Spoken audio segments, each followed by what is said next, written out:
Freedom Rain. Hello. I can hear you, brother. Sorry about that. It said connecting for a minute. What's going on, researcher Stophe? How you doing, my man? I'm doing good, my brother. Just here chilling. About to get into this very, very interesting presentation we have here. I'm excited. I'm excited. Yes. So in the first 5 minutes, we can just before we get started, we can take this opportunity to share the show, you know, and just kind of chit chat, get caught up. So how you been, bro?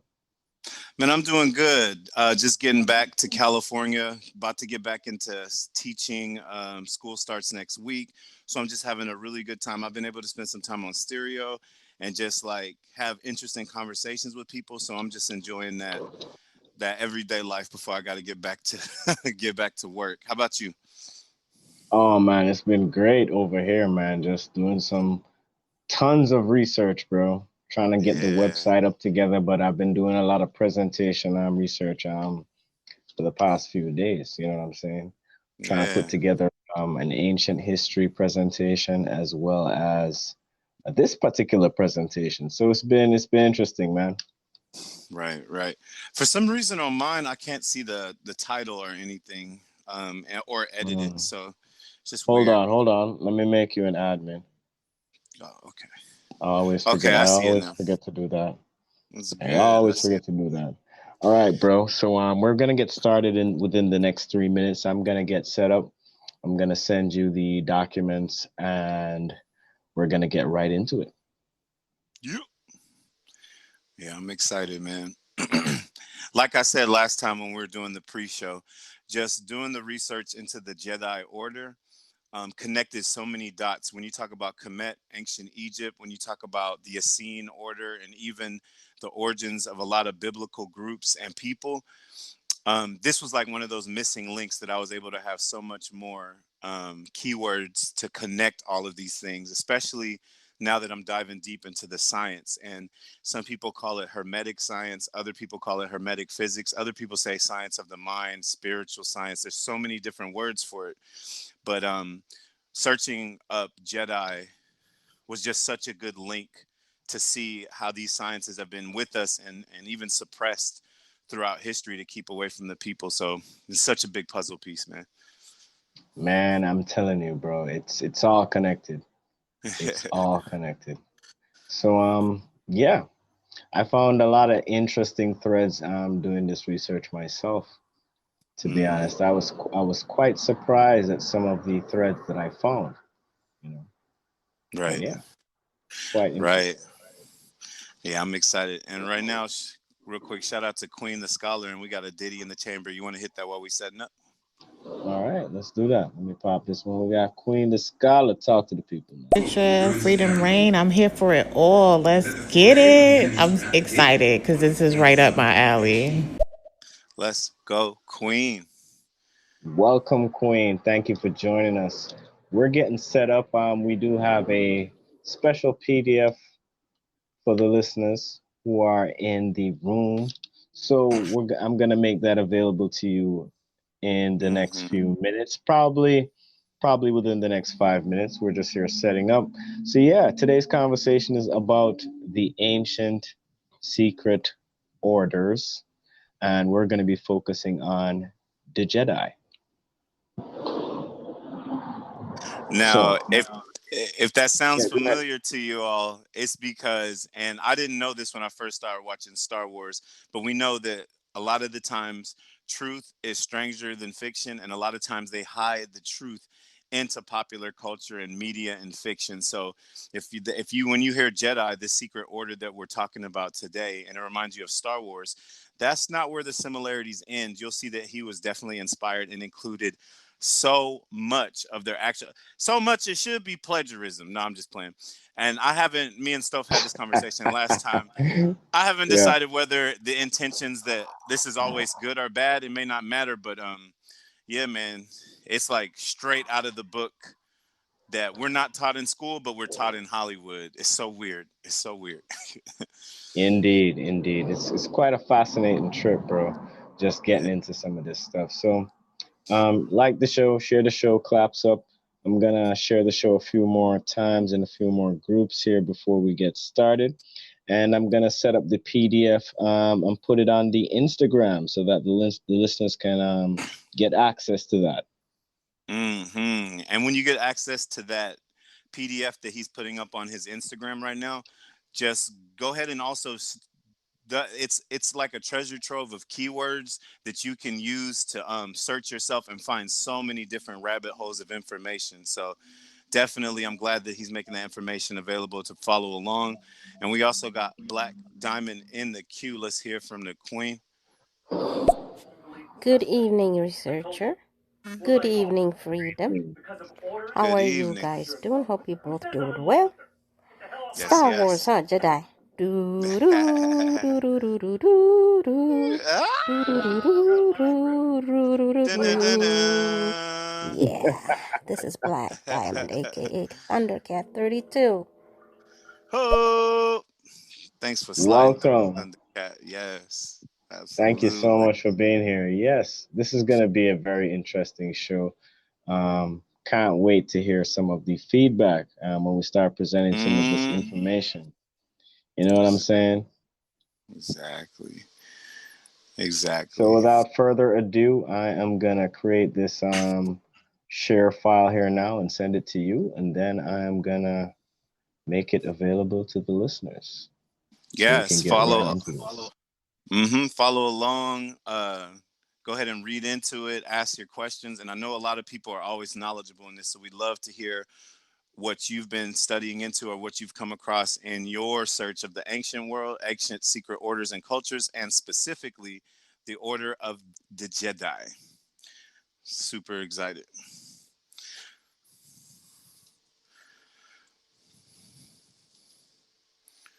All right. Yes, the file is published right now. All right.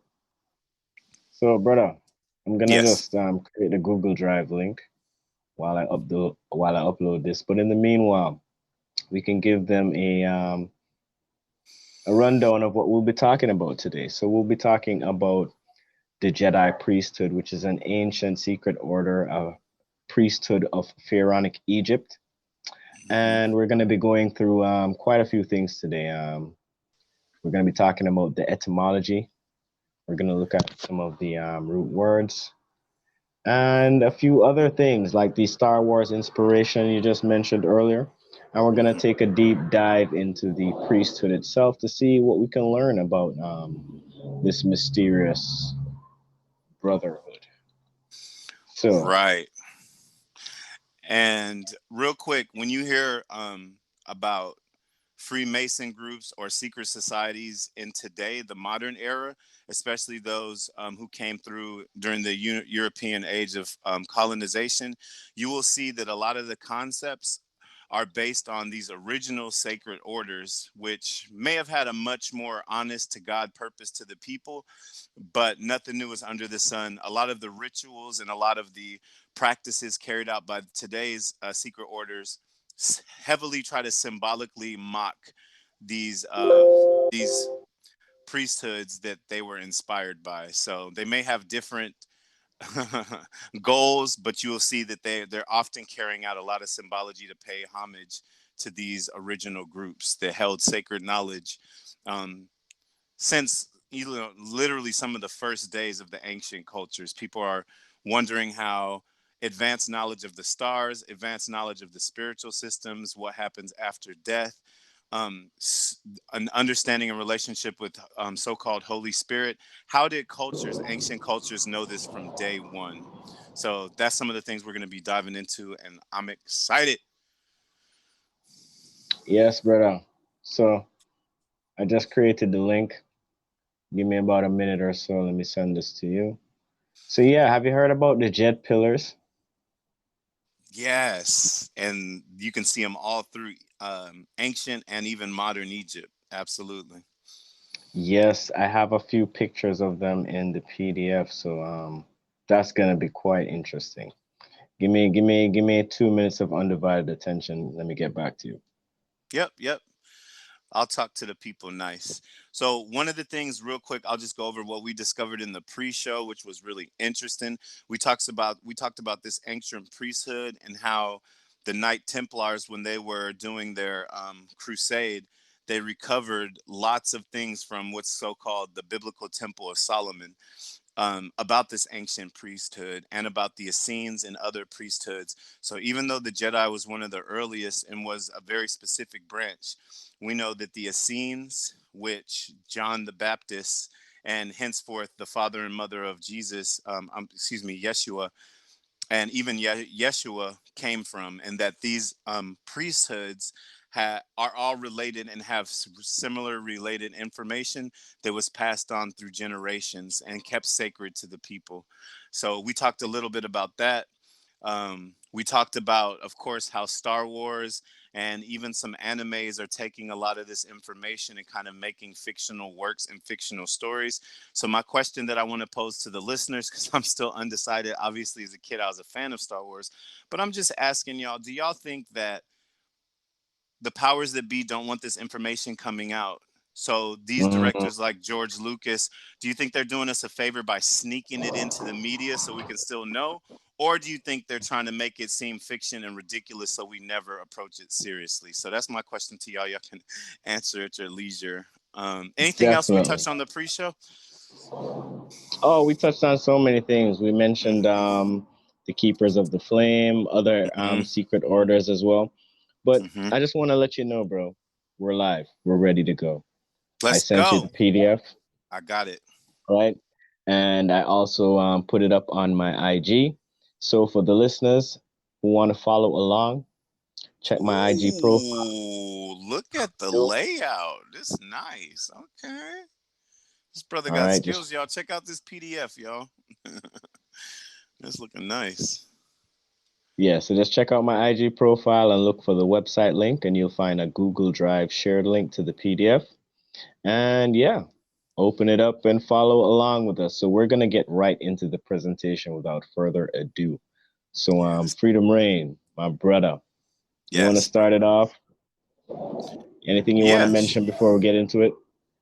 Yeah, sure. Absolutely. So when we're talking about this ancient priesthood, we're talking about mainly these principles, which you can consider scientific and or spiritual. Back in those days, there wasn't a division between science and spirit. It was all one acknowledged branch. So we talked about the Jed and how it was related to the human spinal column, which is also called the Kundalini, and how we saw that pillar and the vertebra represented in all kinds of temples. Yes, Harmonics yeah. and vibrations, bioactive living culture. We know that the materials used in the pyramids were made of quartz and limestone and lime and other kinds of crystals that were um, conducive to propagating harmonic and plasma energies for both energy projection, energy fusion, and meditation. So Mm. it's just a whole branch of amazing things that we're talking about in this sacred knowledge, which was the marriage between spirit and science, which I thought was incredible. Indeed, indeed. So my brother, we're gonna get straight into it right now. Take a look at the overview. We have some images on the second slide, slide number 2. All right. Yes. Yes. So starting from the right, you see the green ankh, right? Mm-hmm. Notice it also has the Jed column in the middle. Mm-hmm. Very unique artifact here. Just thought I would drop that one in. What do you think about Yeah. that one?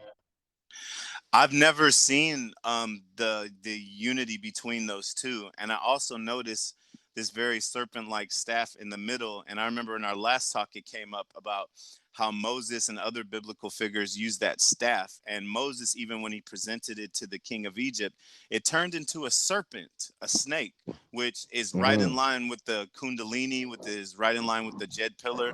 So I've never seen these two together though. That's amazing. very interesting. So you can see to the left of that, the one in blue, that's a more traditional Jed column. Mm-hmm. This one seems to be from a later time period. And the relief you're seeing to the left there, that is the raising of the Jed, that is called. Mm-hmm. And I believe that one is from the temple at, is it I think it's Abydos. Yeah, that one is at Abydos. Right. Yeah. So as Funny you can how see, the faces are always chipped off, huh? Huh? yeah. They have statues though. There Yeah, are that's statues awesome. that are in pristine condition. So Nice. I'll try to get a few of those statues when we go deeper into the ancient Egypt presentations. Right. So talk a little bit more about what we got in store for the people. All right. So we're gonna go over the a little introduction and etymology first, Mm-hmm. and then we're gonna dive into some of the deeper topics later on. So without further ado, you can take a look at slide 3 and slide 2 and 3 to see what we have lined up, and then we're gonna get straight into it at slide number 4, and we're gonna Right. And introduce people to the uh-huh. Jedi. And real quick service announcement if you're just coming in, and we'll make this announcement from time to time. The slides that we're going off of is a PDF and a Google Doc that is linked into Researcher Stoph's Instagram. So please follow along with us. It has what we're going to be talking about, and it has some great pictures for reference that will really stimulate the thought process and have you right on the same page as us. So please hit that link and check out and follow along with us. Thank you for the shout out, brother. So Absolutely. let's get into it. We're on slide number 4, the introduction. So let's talk a little bit about the Jedi priests. Um, the Jedi priests were a special class of high priests, and they're associated with the Jed pillar. Um, according to some documents, this sacred Egyptian order of high priests goes as far back as 5500 BC. Mm. Yeah. So let's take a look more. So these Egyptian Jedi priests, that's Djedhi, were a special class of high priest named after the Jed pillar, Mm-hmm. associated with a god. In brackets, they have actually an angel, Osiris. Jed pillar artifacts were prevalent in ancient Egypt as early as the pre-dynastic period, demonstrating that the Jedi priesthood existed as early as 5500 BC. Mm-hmm. The Jed pillar, depicting the spinal column as a symbol of strength, was a reference to the Jedi priests having a moral backbone and being pillars of moral strengths and guardians of the sacred wisdom. Let me repeat that. The Jed pillar, depicting the spinal column as a symbol of strength, was a reference to the Jedi priests having a moral backbone and being pillars of moral strength as guardians of the sacred wisdom. Mm-hmm. So they have some more information here about the papyrus scroll and King Cheops and the magicians. And it says here that the Jedi were considered both magi and guardians of the sacred wisdom and were appointed to the royal court of Prince Hor-Jedef in that manner, in the manner that an order of chivalry would be. And you can see I've included some references here at the bottom from the British Museum of Ancient Egypt and from another document called Raising the Jed. Mm. So that's very interesting. Any comments on that before we move on? No, not so far. Not so far. All right.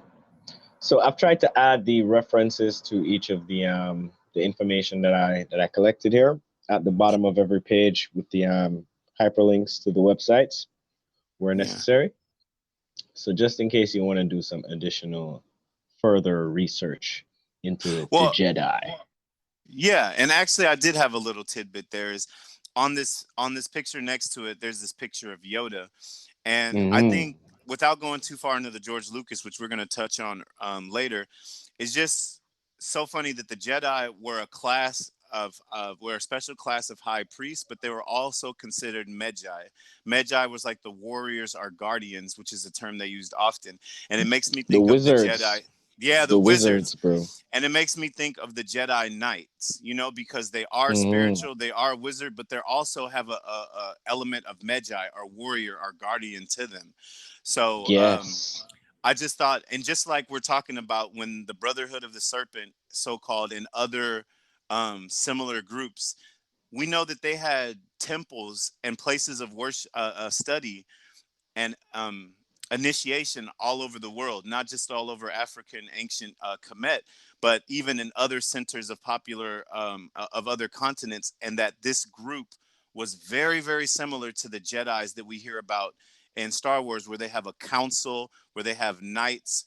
I read somewhere that Jedi kids were admitted to Jedi as early to study as early as 7, and that you never really completed your training. You're always training all the way into old age. But when I heard of Mm, them training 7-year-olds, it made me think of the Padawans and how the Jedi trained their young. And then it made me think of the missing years of Yeshua, Jesus Christ, and that he spent a lot of yes. time in Egypt and ascended to Hmm. masterhood. So it brought up a lot, but my bad. Keep going. Interesting stuff. Very interesting stuff, brother. So Mm-hmm. on slide number 5, they mention the papyrus scroll, King Cheops, and the magicians. Again here, so yeah, I've added some more references so you could see Mm-hmm. where the information was taken from, basically. Mm-hmm. So we can move on to slide number 6 and get into some of the etymology, right? Yeah. So the Jedi, pronounced D Jed I. It's a priesthood. They were said to be magi, guardians of the sacred wisdom, and dedicated to the service of life. Mm-hmm. The Egypt is the country of origin. The root word seems to be Jed, D-J-E-D, and the source of this seems to mainly be the Jed pillar.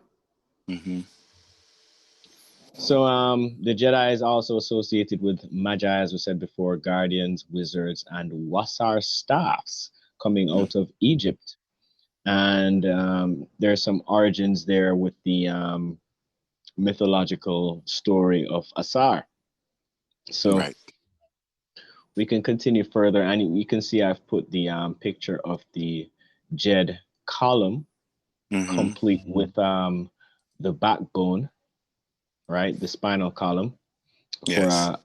an accurate comparison. So you can see what's really going on here with a It detailed looks look on the Jed. Exactly. it looks so similar. And Hmm. just the hieroglyphics that you show on slide number 2 and 3, it makes so much more sense that represented in art, it has an artistic and represent like a level of that. But this is just, Hmm. once you know what these things represent, you know Yeah. exactly what these pictures are depicting. And it's so common in the following pharaonic ages that you can see that this knowledge was really core to the people. And one thing I want to bring up that I think we often do when it comes to ancient Egypt and Kemet is we say, oh, they worship the sun, or they worship death, or they worship these 42 gods. I think it's very important when you start to understand the knowledge that these priesthoods were depicting, that they're not worshiping these things. So it's like taking the knee to these things. What they mean is they're studying these things. So they're studying the sun and how it has significance to our everyday life and significance beyond what we know. And when we're talking about these 42 so-called gods, we're Hmm. depicting them as gods, but these are not gods. These are aspects of divinity or even scientific slash spiritual concepts that are understood by making them personable through depiction as human. But anybody who is in these school of thoughts would know that they're not worshiping God. These are aspects of divinity and aspects of science slash spirituality. So the hieroglyphics that we're following along with in these slides make so much more sense when you look at it like that, man. Deep, deep. Yes, brother. So we're gonna talk some more about all this stuff here. I hope the Yes. listeners are following along with the PDF and let us know if you like it. provide some feedback. We got one message in the chamber. Let's pop this one before we continue. Queen, the Oh. scholar, to the people, nice. Hey, Freedom. So I want to answer your question. I think they are presenting the information to us Mm-hmm. purposefully, right? And they're Mm-hmm. making the way hard for us because they want only those who are worthy, those who are pure and true hearted, pure hearted about this to figure it out. I think it's a journey that they're putting the whole world on, and they're like this deciding, who is worthy because they're feeding it to you. So it's not like they're trying to take it away or confuse you. They're giving it to you, but only those who are worthy will understand and put the pieces together. It's like they're dividing the smart from the stupid, basically, in my opinion. To do the mental work of pondering, figuring it out, and okay, I could see that. I could see that. Mm. Thanks for answering that, Queen.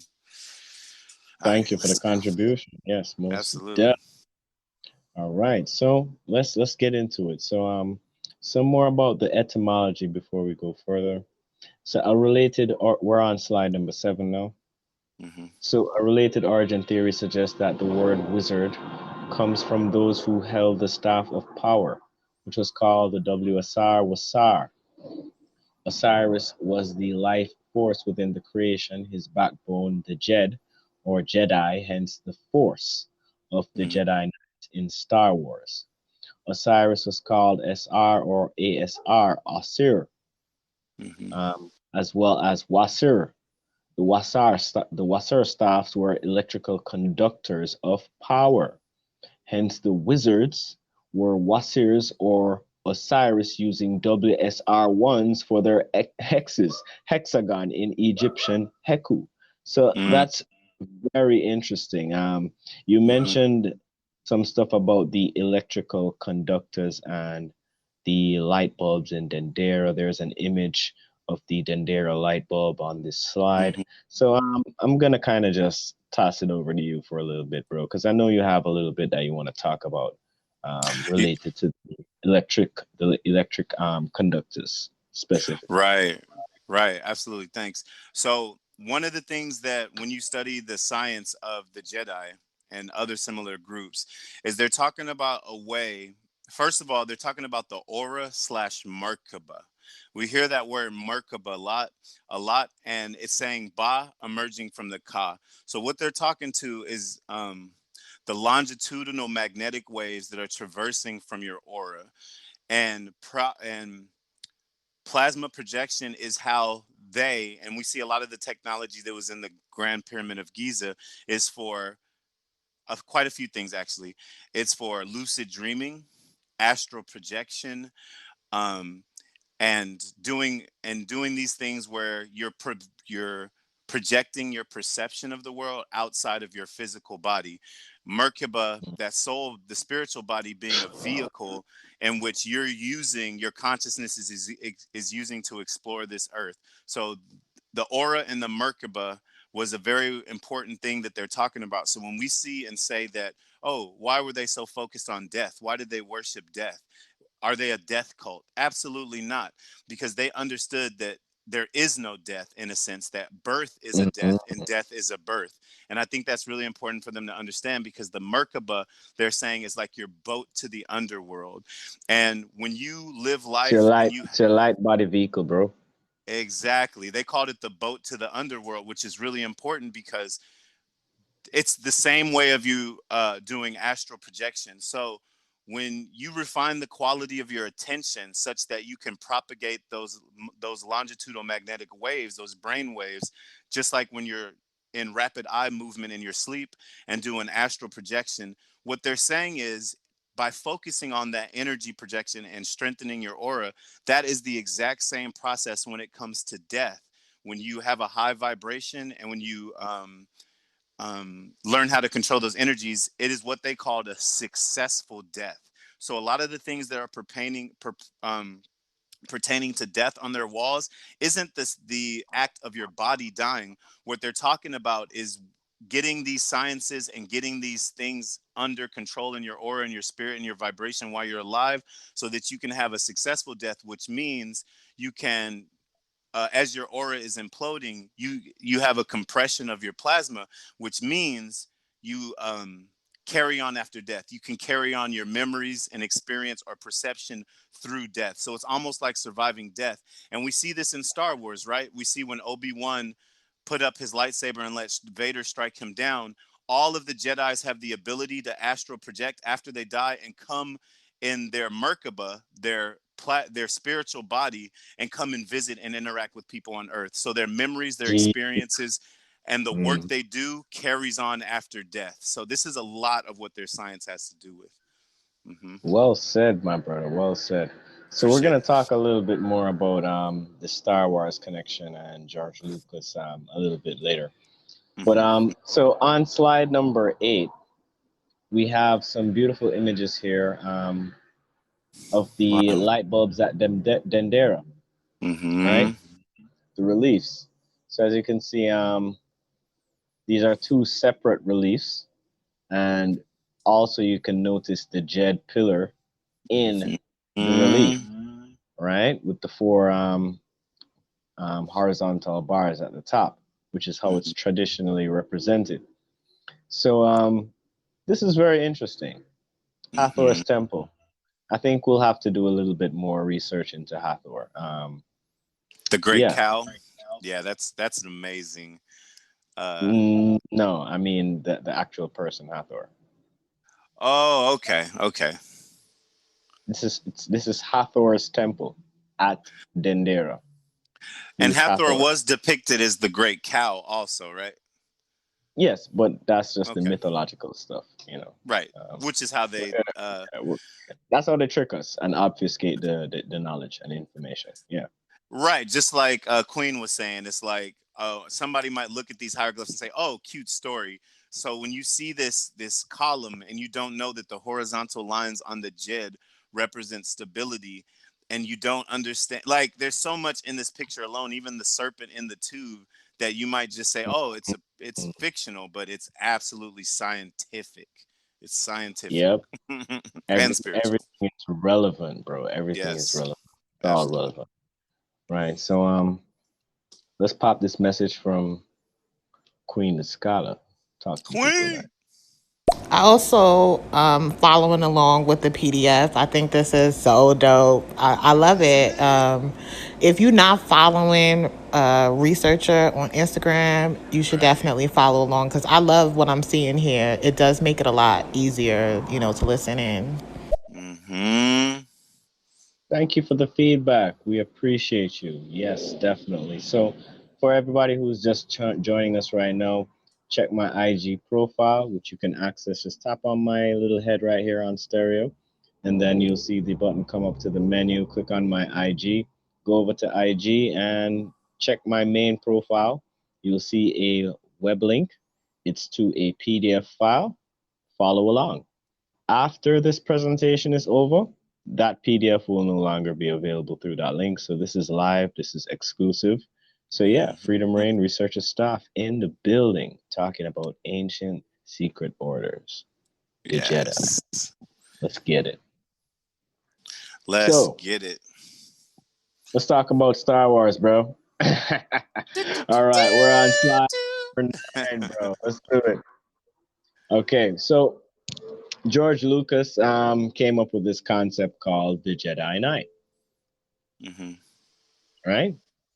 Now, the Jedi, pronounced Diddy Jedi, I'm just kidding. right? Yeah. Some people call this the Kemetic third eye of Heru.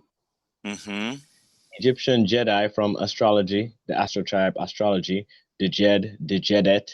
And yeah, the art of the Jedi is knowing the Force in all its forms.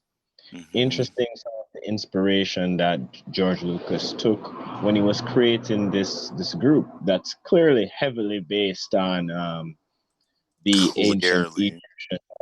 Of course, I mean he didn't even change the name. You know what I'm saying? It's basically Right. pronounced the same way. The Jedi, the Jedi. You know what I'm saying? Anyway, so Take a look at the picture on the right, my brother.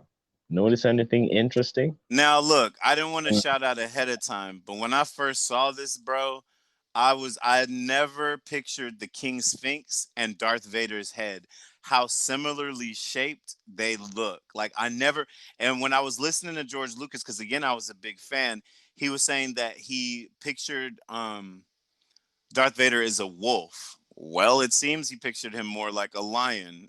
No, but I'm saying I never that just blew my mind, but I didn't want to shout out ahead of time. It looks dead on it from the vertical line down the forehead to, of course, the cobra style Mm. accents from the side. Man, that's crazy.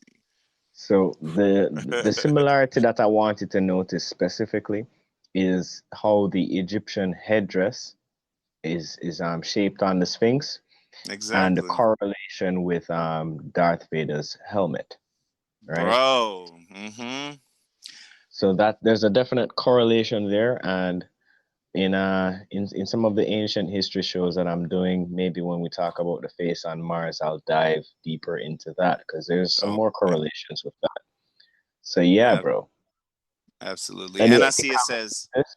Yeah, go ahead. yeah, it says the dark side and then the black land. And when we talk about the black land being Africa in the ancient parts of the Fertile Crescent, we know that the Sumerians referred to themselves in their writings as the black headed people.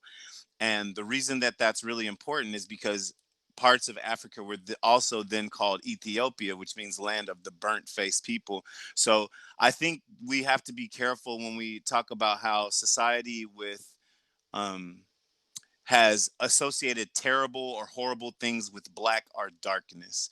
I think that that's a trick of the modern world that we have to get away from if we really want to Mhm. understand our ancestors and ancient knowledge, because there was nothing evil, terrible, or bad about blackness. And so that's just what it makes me think of.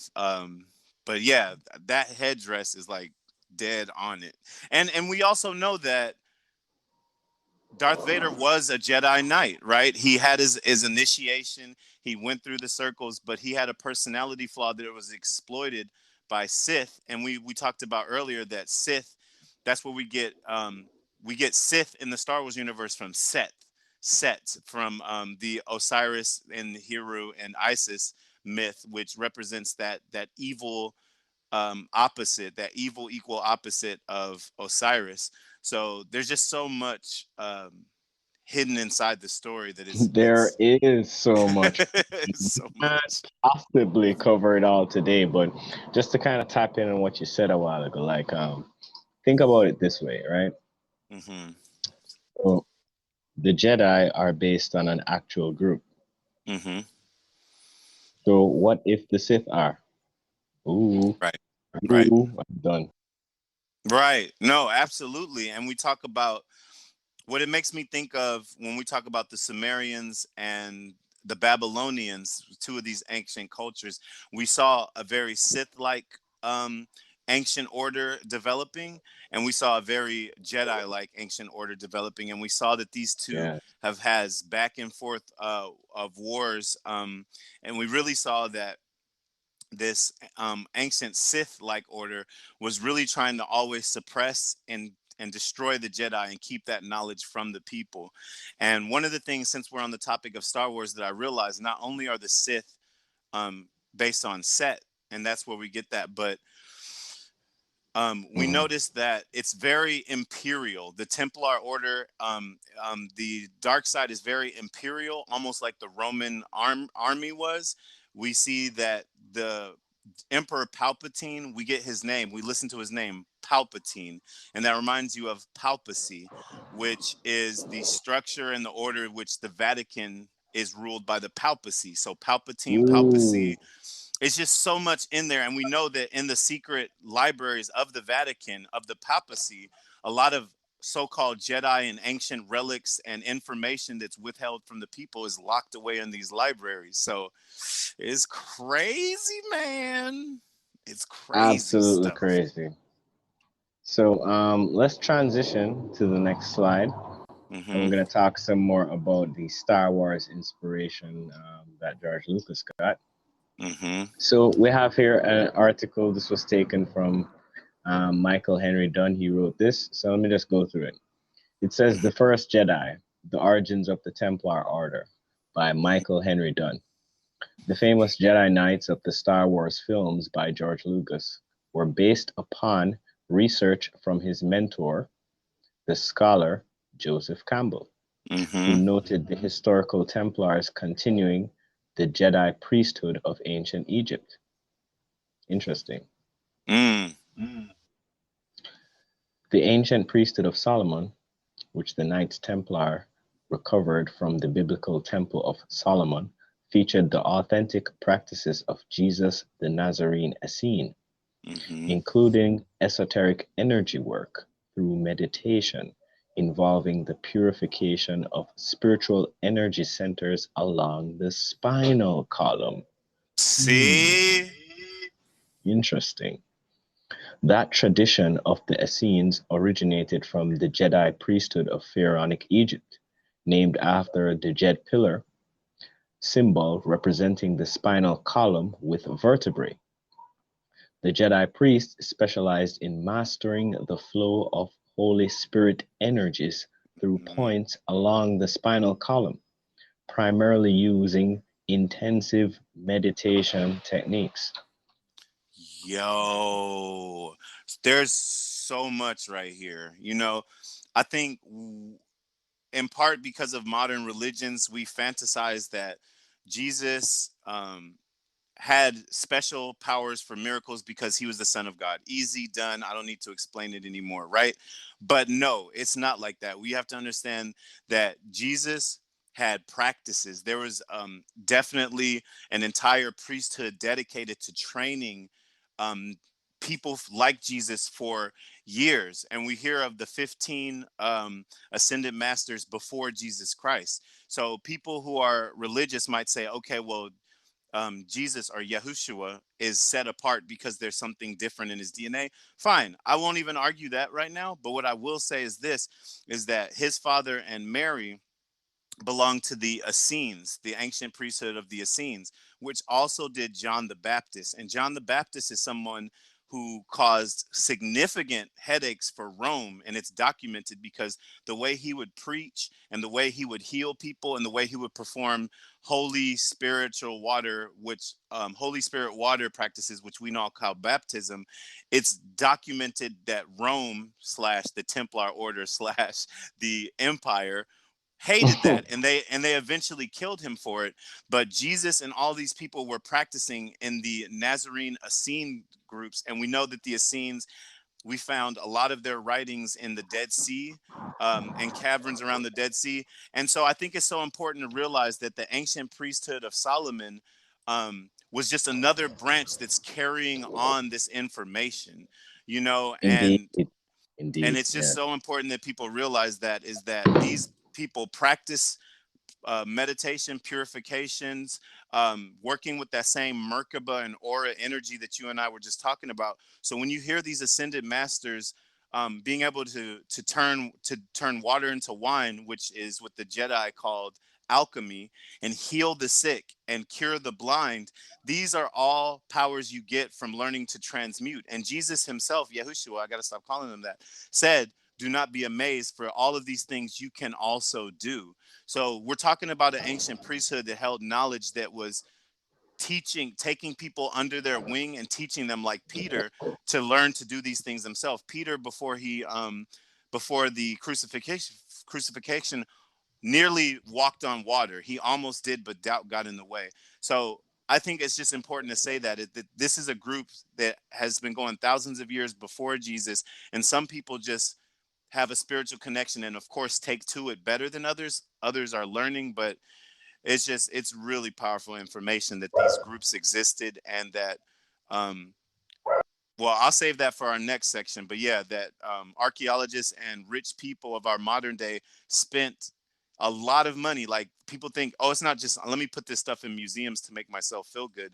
They spent considerable amount of money, took trips into the middle of Africa before it was really tamed, and a lot of them died to get this knowledge. It was important to them. It wasn't just, hey, this will look good on my altar. No, like, they knew the power of this stuff, which is why they took so much effort into getting it, taking it, and putting it into their secret libraries and transcribing it. So amazing stuff, man. Exactly. Powerful information.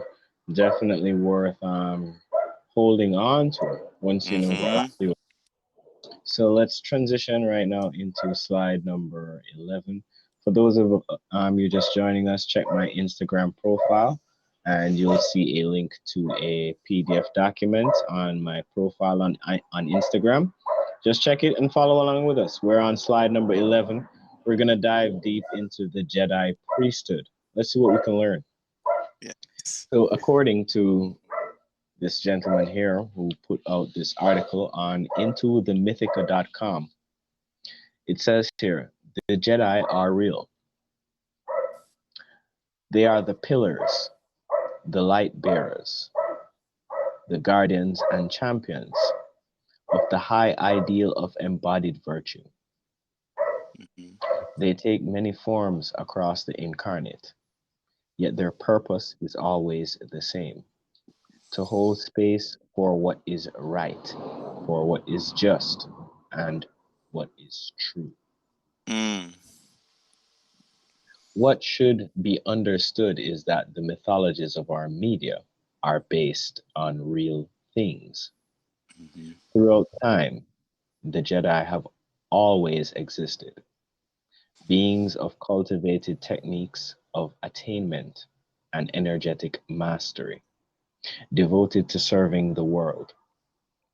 In their exalted aspect, these beings live lives of deep dedication, Mm-hmm. disciplining themselves to understanding the structure and application of the energetic arts, the Mm. cultivation of virtue, and the right use of power. Any Mm. comment, my brother?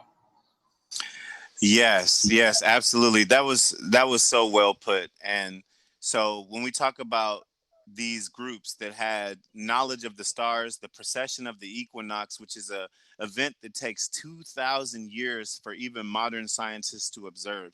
For these ancient cultures to have this knowledge on day one of their Mm-hmm. civilizations shows that what they were doing, when we talk about the understanding of the chakras and how that relates to the vertebrae and the kundalini, how to harness these energies through for healing, meditation, for light, quality of life. These are practices that they were doing in 5500 BC. And when you think of that, that in our modern era, in the Western world, we had pretty much turned away from all of these things. And it's not until very recently that, well, not all of us, ancient Eastern cultures and some African cultures have always kept this knowledge, but now it's starting to come to even the West: meditation, vibrational healings, all these things, fasting, the certain ways of eating. So it's not that we're so much more advanced than these people, and I think that's really important to keep in mind, that when we talk about energetic healing, when we talk about astral projection, these are some of the things that we still don't have a better understanding that they did. And the last thing I'll say on that is, one of the things they were really clear about is bioactive or living architecture. So what that means is you're building things with materials and in shapes or structures that produce or increase harmonic resonance.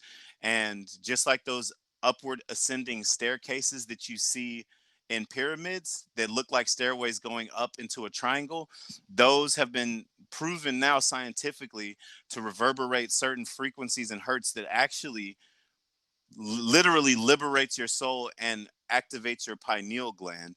So just imagine being in the Great Pyramids when it was covered in limestone and quartz crystal, and the outside was shining like a mirror or diamond. That's what they look like in their glory. You're inside of there. The wind and the things coming through certain chambers, the sunlight, you're able to meditate and do certain rituals that will raise your vibrations, allow you to have these crazy, really visual and prophetic out of body experiences, lucid dreamings. And then you start to understand that these weren't tombs. They were preparing you for death, but these aren't tombs. These are things that anyway, I can go off on that forever. I'll let you keep it pushing, but No, it's man. crazy, I mean, man. but so many things there. Just that two paragraphs that I went over right there is, I mean, it Hmm. resonates with me a lot of it. Truth in terms of like the moral, ethical fiber of the so-called Jedi Egyptian priesthood. Hmm. I can Hmm. see that's mimicked in how George Lucas depicted the Jedi Knights as well in all of his Star Wars films. So let's That's right. continue. Yep. Let's continue.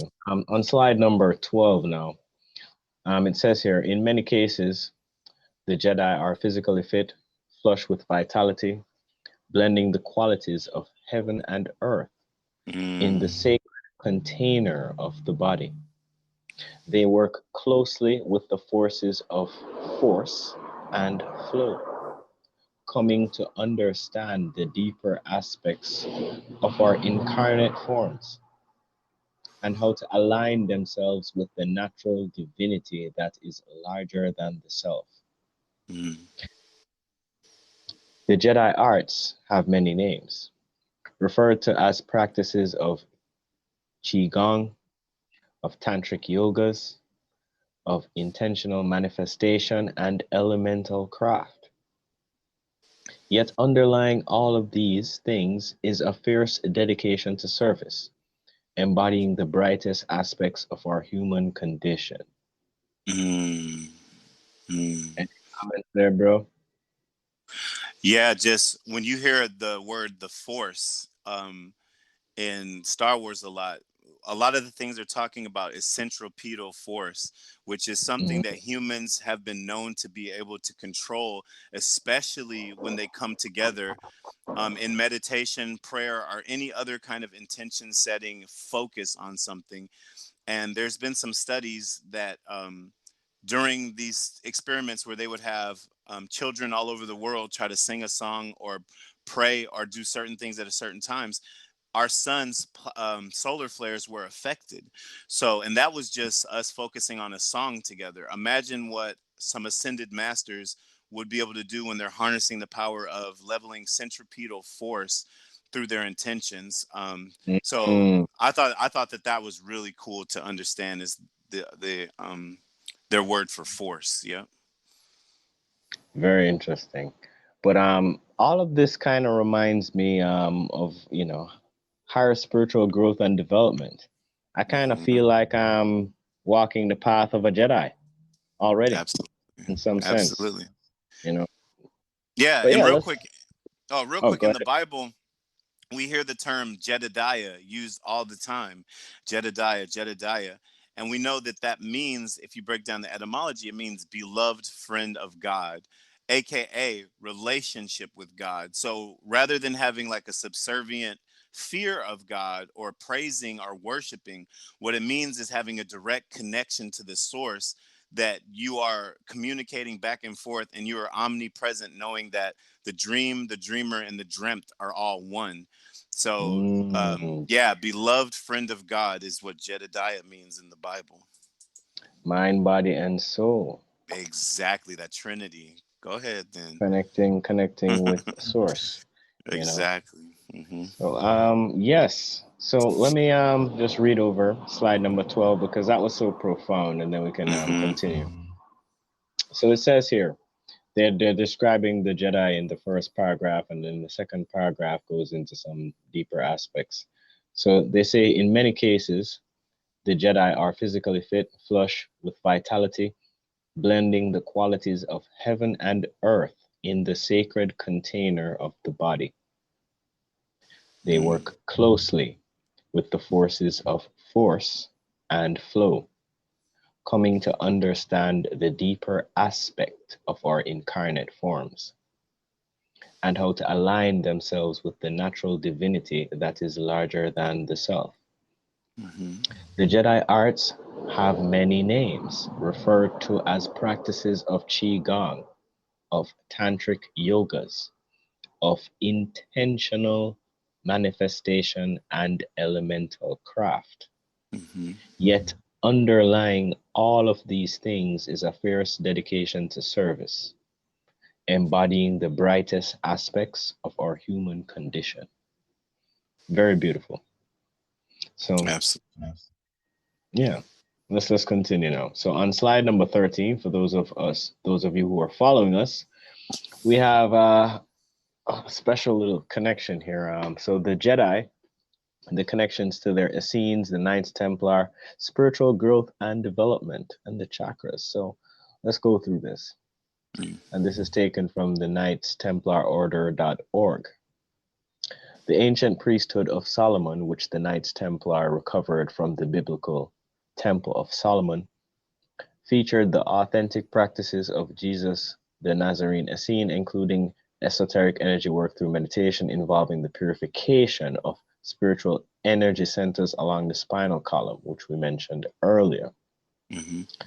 The tradition of the Essenes originated from the Jedi priesthood of Pharaonic Egypt, named after the Jed pillar symbol representing the spinal column and vertebrae.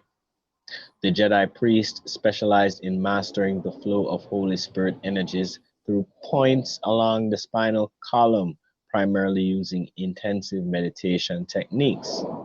So, the famous Jedi Knights of the Star Wars films by George Lucas were based upon research from his mentor, the scholar Joseph Campbell, who we mentioned earlier, right? Mm-hmm. So, these sacred energy centers aligned with points along the spine are known in the Eastern esoteric traditions as the seven chakras, described as the gateways connecting the human soul to the divine creator of the universe. Say it. The ancient practice of spiritual alchemy concentrates on ceremonial prayer and deep meditation to cleanse all seven chakras, removing any negative energies to unblock and thus purify them, Mm-hmm. thereby releasing the strongest flow of Holy Spirit energies within the individual. This concept has been revived and popularized in diverse practices of the New Age movement. So Mm-hmm. there are some Tibetan monks, they're known as the Karamapa, and they practice, well, the Karamapa, some of them have achieved a status, or I should say a state, in which their body actually becomes fully translucent. They call it the rainbow body. Mm-hmm. It's quite fascinating, and this has actually been documented. There are pictures. If I can find it for you, I'll plug that in another presentation somewhere down the line. But very interesting stuff, bro. And it all connects together. You know what I'm saying? So, any comments on that before we move on to slide 14? Yeah, I think it's just really important to again realize that the Jedi and all these ancient orders actually had practices through meditation, working with the chakras to unblock and remove negative energies, the things that we all now consider new age. But this is it's so funny that they call it new age because it's literally the most ancient. It's from the most ancient age. Like that's the irony of it. And so another thing we have to realize is when we're talking about Yahushua, we have to understand that there was no Bible in his day. Okay, there were stories, there were the books of the Bible have been around, but these were historical documents. So if Yeah, Jesus, that's yeah, correct. Yeah. if Yahushua wasn't focusing on the Bible, then what do you think? What do you think he was doing during his training as a youngster? Unfortunately, we're given the idea that he just woke up and was like, "Oh yeah, I'm a savior," and just had all these powers. But from the missing years and some of the things we know about his father and the others in the Essene priesthood, is that these Hmm. people were energy workers by trade, and there was a large group of them. And then you think about his disciples.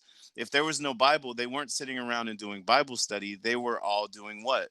Focusing and learning these techniques to unblock energy and do powerful affirmation and manifestations, which you can see in the book of Thomas that was removed from the Bible. So, very important that we don't let that veil be pulled over our eyes, that these practices were practiced by some of the greatest people that we know in modern history and ancient history. Yes, most definitely. So we have some information here about the Jed pillars coming up. So before we transition into that, let's take this message that just came in. Queen the Scholar, talk to the people nice. Yes, I can personally speak on this when I heavily practice in meditation, and I've achieved heart coherence where, a few weeks ago I was tripping out like, oh my God, my heart is doing something I've never felt before. Like this feeling like it feels like it's glowing inside of me. Like my heart feels like bliss, right? And then each day for like the last few months, I've been experiencing these synchronicities. Like this, even today when I was like, oh, I'm excited. And you said it, the moment I said I'm excited, you said it too. But I really do believe that it is possible for us to have these like supernatural powers that is outside of the education that we've been taught. Of course. Of course. Absolutely. And props to you on the path, Jedi sister. Walking the spiritual path, growing upward in attainment. That's what it's about. So let's Yeah. continue on the path of education, of knowledge, of wisdom. Let's learn some more about the Jed pillars. So on slide number 14, we have the introduction to the Jed pillars here. Now the Jed is an ancient Egyptian symbol that resembles a column with a broad base, which is divided by four parallel bars. The Jed pillar was an object of worship from the pre-dynastic period, giving its name to the city of Djedu in the ninth, I think that's supposed to be nomenclature of Lower Egypt. It is clearly a stylized image, but there is a disagreement regarding the origins of the symbol. As a hieroglyph, it came to represent stability and durability, but may have started out as a fertility fetish. So I'd just like to say that I don't agree with most of that, but that's just a brief introduction to what the Jed pillars are about. And on the right, you can see some beautiful images here And of the again, Ankh, the Jed, and the Was. Yes, go ahead. yeah, and we now know the symbolic meaning of these three symbols that are depicted in this. By the way, if y'all are new to this talk, please hop on Researcher Stoph's Instagram by clicking his little head and follow along with us in this in these slides of this presentation, a PDF file. And so now that we know what these three symbols mean, we can see how hieroglyphics was not ancient Egypt's alphabet at all. When I was a kid, they taught that this was their alphabet and this is how they spoke, and showed that. But this isn't. This is a this is symbols happening. It's exactly a symbols happening that now when you know what these three mean, when you see these, and it can hold so much more meaning than a word or a letter, because now when I see them raising up a Jed pillar, that's a whole ideal, that's a whole that's a paragraph of information. So it's not a simplistic, simple, or childish way of art. Don't let them think it's less sophisticated. It's actually more sophisticated, because even that Ankh is lots of elders spent entire lifetimes coming up with the concept that are just symbolized in that Ankh. So these hieroglyphs are great to look at in this presentation. Thanks for putting those images together. Absolutely. Yes, bro. Images to visually stimulate the mind. Sometimes we have to bring the evidence to the forefront. When people see these things, it has more of an impact on them. So Yep. All right, let's take this message here. Boom. Listen, guys, when this bliss came, like I didn't even know what was going on. Like I just, fell deep inside myself. But At first I thought my heart was singing. I'm like telling people about it. Like, is your heart doing stuff you ever, like I'm asking people like, have you felt it? Do you know what it is? When I tell you that this thing operates outside of your brain, like it just pops on when it wants to. Like I truly feel like I am divinely connected. As I speak, it becomes, and I'm really like heavily learning more about my aura and the Merkaba and sacred geometry. So, listening to you guys is just like, I love it because it's right up my alley. Back to you. You used an important word, coherence, and how we're propagating certain longitudinal magnetic waves. And scientists did this recent study where they viewed the human through an electromagnetic viewpoint, and the heart generates a field that is from 6 to 10. It generates a plasma or electromagnetic field that is 6 to 8 feet around your body. So imagine being able to look at yourself with, instead of X-ray or ultraviolet, imagine looking at your body through all these possible viewpoints, and you would see that the human body is this amazing, light-emitting, powerful, energetic star with toruses and shapes and all kind of energies emanating from Yeah, it. Like, when we facts. look at each other, we just see the meat. So it's really good to hear you talk about that in coherence, because it is that you are that, and it's so beautiful that you and a lot of people these days are noticing that, especially the melanin in our skin is carbon. It's another form of carbon, and the way that our sun interacts, it's just so much. I don't want to go on a tangent. Let's go, but that's so good to hear. All right, let's pop through. We got one more message from Queen. That is so true. When that has to be 6 to 8 feet. You ever felt someone looking at you? That explains that Hmm. phenomena. People, you could feel when someone even is just Hmm. looking into your aura. Absolutely. Absolutely. hmm And depending on your perception, Yeah. it might Yeah. be, greater, or it might be greater or less than 6 feet, just And depending on let's where you are. and let's not You even know. get into the science of Jedi mind tricks, of when you achieve a certain level of intuition, that not only are you able to affect your own reality, but lesser minds that try to placate you with some BS. And just like Christ did, turning enemies to fans. Like, there's so many. Ugh, you can go on and on, bro. Jedi So mind yes, trick. brother. I see voices of truth, Delicious just strolled through. So welcome, Delicious. We're here Hey. about the ancient secret order of the Jedi, which George Lucas took his famous inspiration from to create that group in the Star Wars show. So we're on slide number 15 and we're talking about Jed pillars. So let's get into it.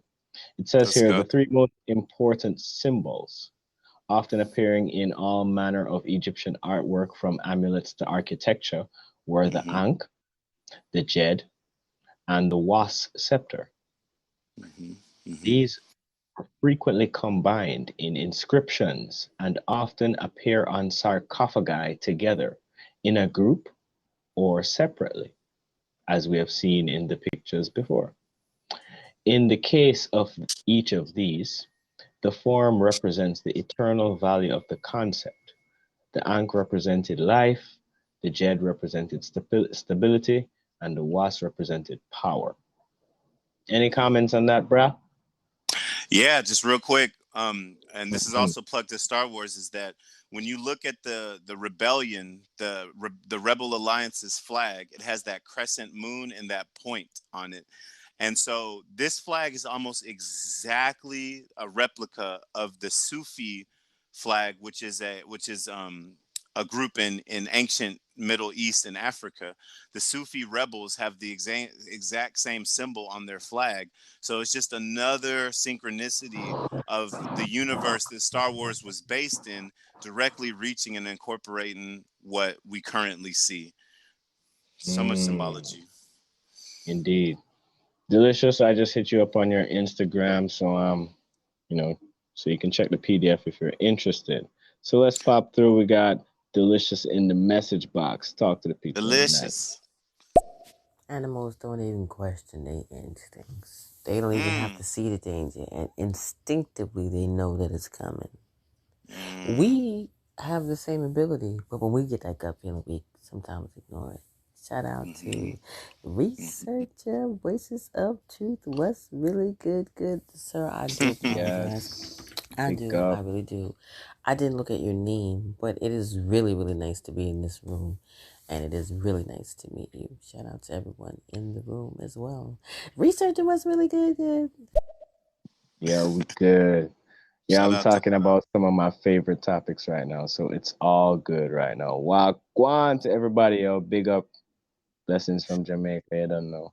Z. yeah. Rain, go And ahead, bro. blessings from California. Shout out to Noble, to Catalyst, to Flutter Girl, to Donna Windrum, to DG, Queen the Scholar who been dropping gems, and to Delicious who slid through. We really appreciate y'all listening and dropping some gems, answering pondering some of these deep questions and answers that have been with us since ancient times. And also, if you haven't yet, go ahead and click researcher Stoff's head, go to his Instagram and follow along with us in the PDF that we're doing this talk off of. It has some really great pictures and itemized information and some keywords you might want to search. Really appreciate y'all for being here, and we're going to keep it pushing. Yes, we are. So we're on slide number 16 now, bro. And here we have an image of the relief at Abydos, right? So this is Abydos in Egypt, and as you can see here, this is the Djed pillar once again being depicted in the column. This one looks a bit different though. This one looks to be like it has some sort of electrical aspects to it. In a sense, it looks, yeah. This one looks Plasma like an electrical. projection. I don't know, bro. What is? Look at the top of this one. Yeah. You see how it looks like it has like two prongs on it, yeah. almost. Mm-hmm. Yeah. So this is a unique one we're seeing here. I don't know, bro. Is this a lightsaber? I'm just kidding. It reminds me, the Medjai sword reminds me of a lightsaber. And then we know that after the humans left the Garden of Eden, that it was guarded by the flaming sword of Archangel Michael, which, come on, is a lightsaber. Like, let's just keep it 100. So, yeah, interesting stuff, man. Interesting stuff. Plasma swords. Yeah. So, all right. So we have some more images on slide number 17 here. So here you have a larger image of the relief. This one was taken at a different time in the day. And you can see the full section here. So you can see the Djed pillar is also on the right. And of course, you know how these reliefs go. It's telling a story.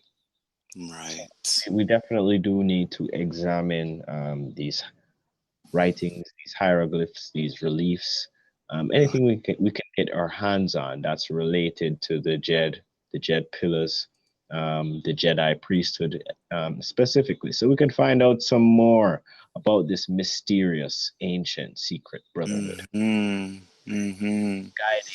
those towards the light. So let's talk about the image in the top right. So here it says this is detail from a chair of Ramos and Hatnofer. This is from the 18th dynasty in Egypt. And as you can see, if you take a close look, the image is kind of small, but if you take a close look, you'll see the Djed pillars there's 4 of them, right? In this picture, right?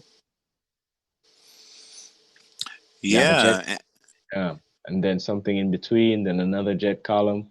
So this is from a chair, right? From the tomb of Ramos and Hatnofer. So interesting that the symbology is all over their yeah, their tombs as well. We mentioned life and death a lot earlier. So maybe we should hear what the listeners are saying. You got any comments before we go to the message box? let's jump in. All right. Boom. Queen the Scholar, talk to the people. Nice. Please.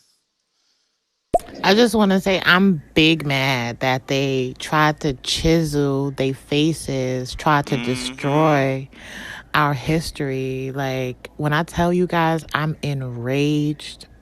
I'm enraged. Like, I'm ready to burn the goddamn city down for what they Mm. have done. They are liars. They are abomination. I'm telling you, what they've done, they deserve to burn. Mm. That Sith, yeah, suppressing that anger towards the Sith. Look, I said that to Stophe earlier. Is like you can see all the faces are chipped off on a lot of these statues. They chipped the noses off, which looked very African. And I'm definitely not about dividing people, but you can tell by the skin tone, even though the faces are chipped off. Look at the skin tone in these people in slide 17, you know? And then look to how America or the West has shown us Egyptian in movies. They're hiring all pretty much white actors to play Egyptians and biblical figures. We see blonde hair, blue eyed Jesus, and we're seeing this history destroyed. So, again, I think it's important for us to notice that and take it in stride and just realize how powerful we are and the carbon slash melanin in us. Not to so much be, I get your anger. I absolutely feel you. But I find that battle that I'm in myself is just trying to reunite myself with the knowledge that our ancestors had. And I got a couple of things on the suppressors or the keepers from the flames that we'll talk about a little later. But yeah, I feel your pain, girl. I do. Yes. So we Oh, have to sorry. keep balance. Last, yeah, we Oh, have go to ahead, keep bro. balance. Yeah, the last thing I was going to say on that is, and I talked to Stophe about this, and he kind of calmed me down off my hype.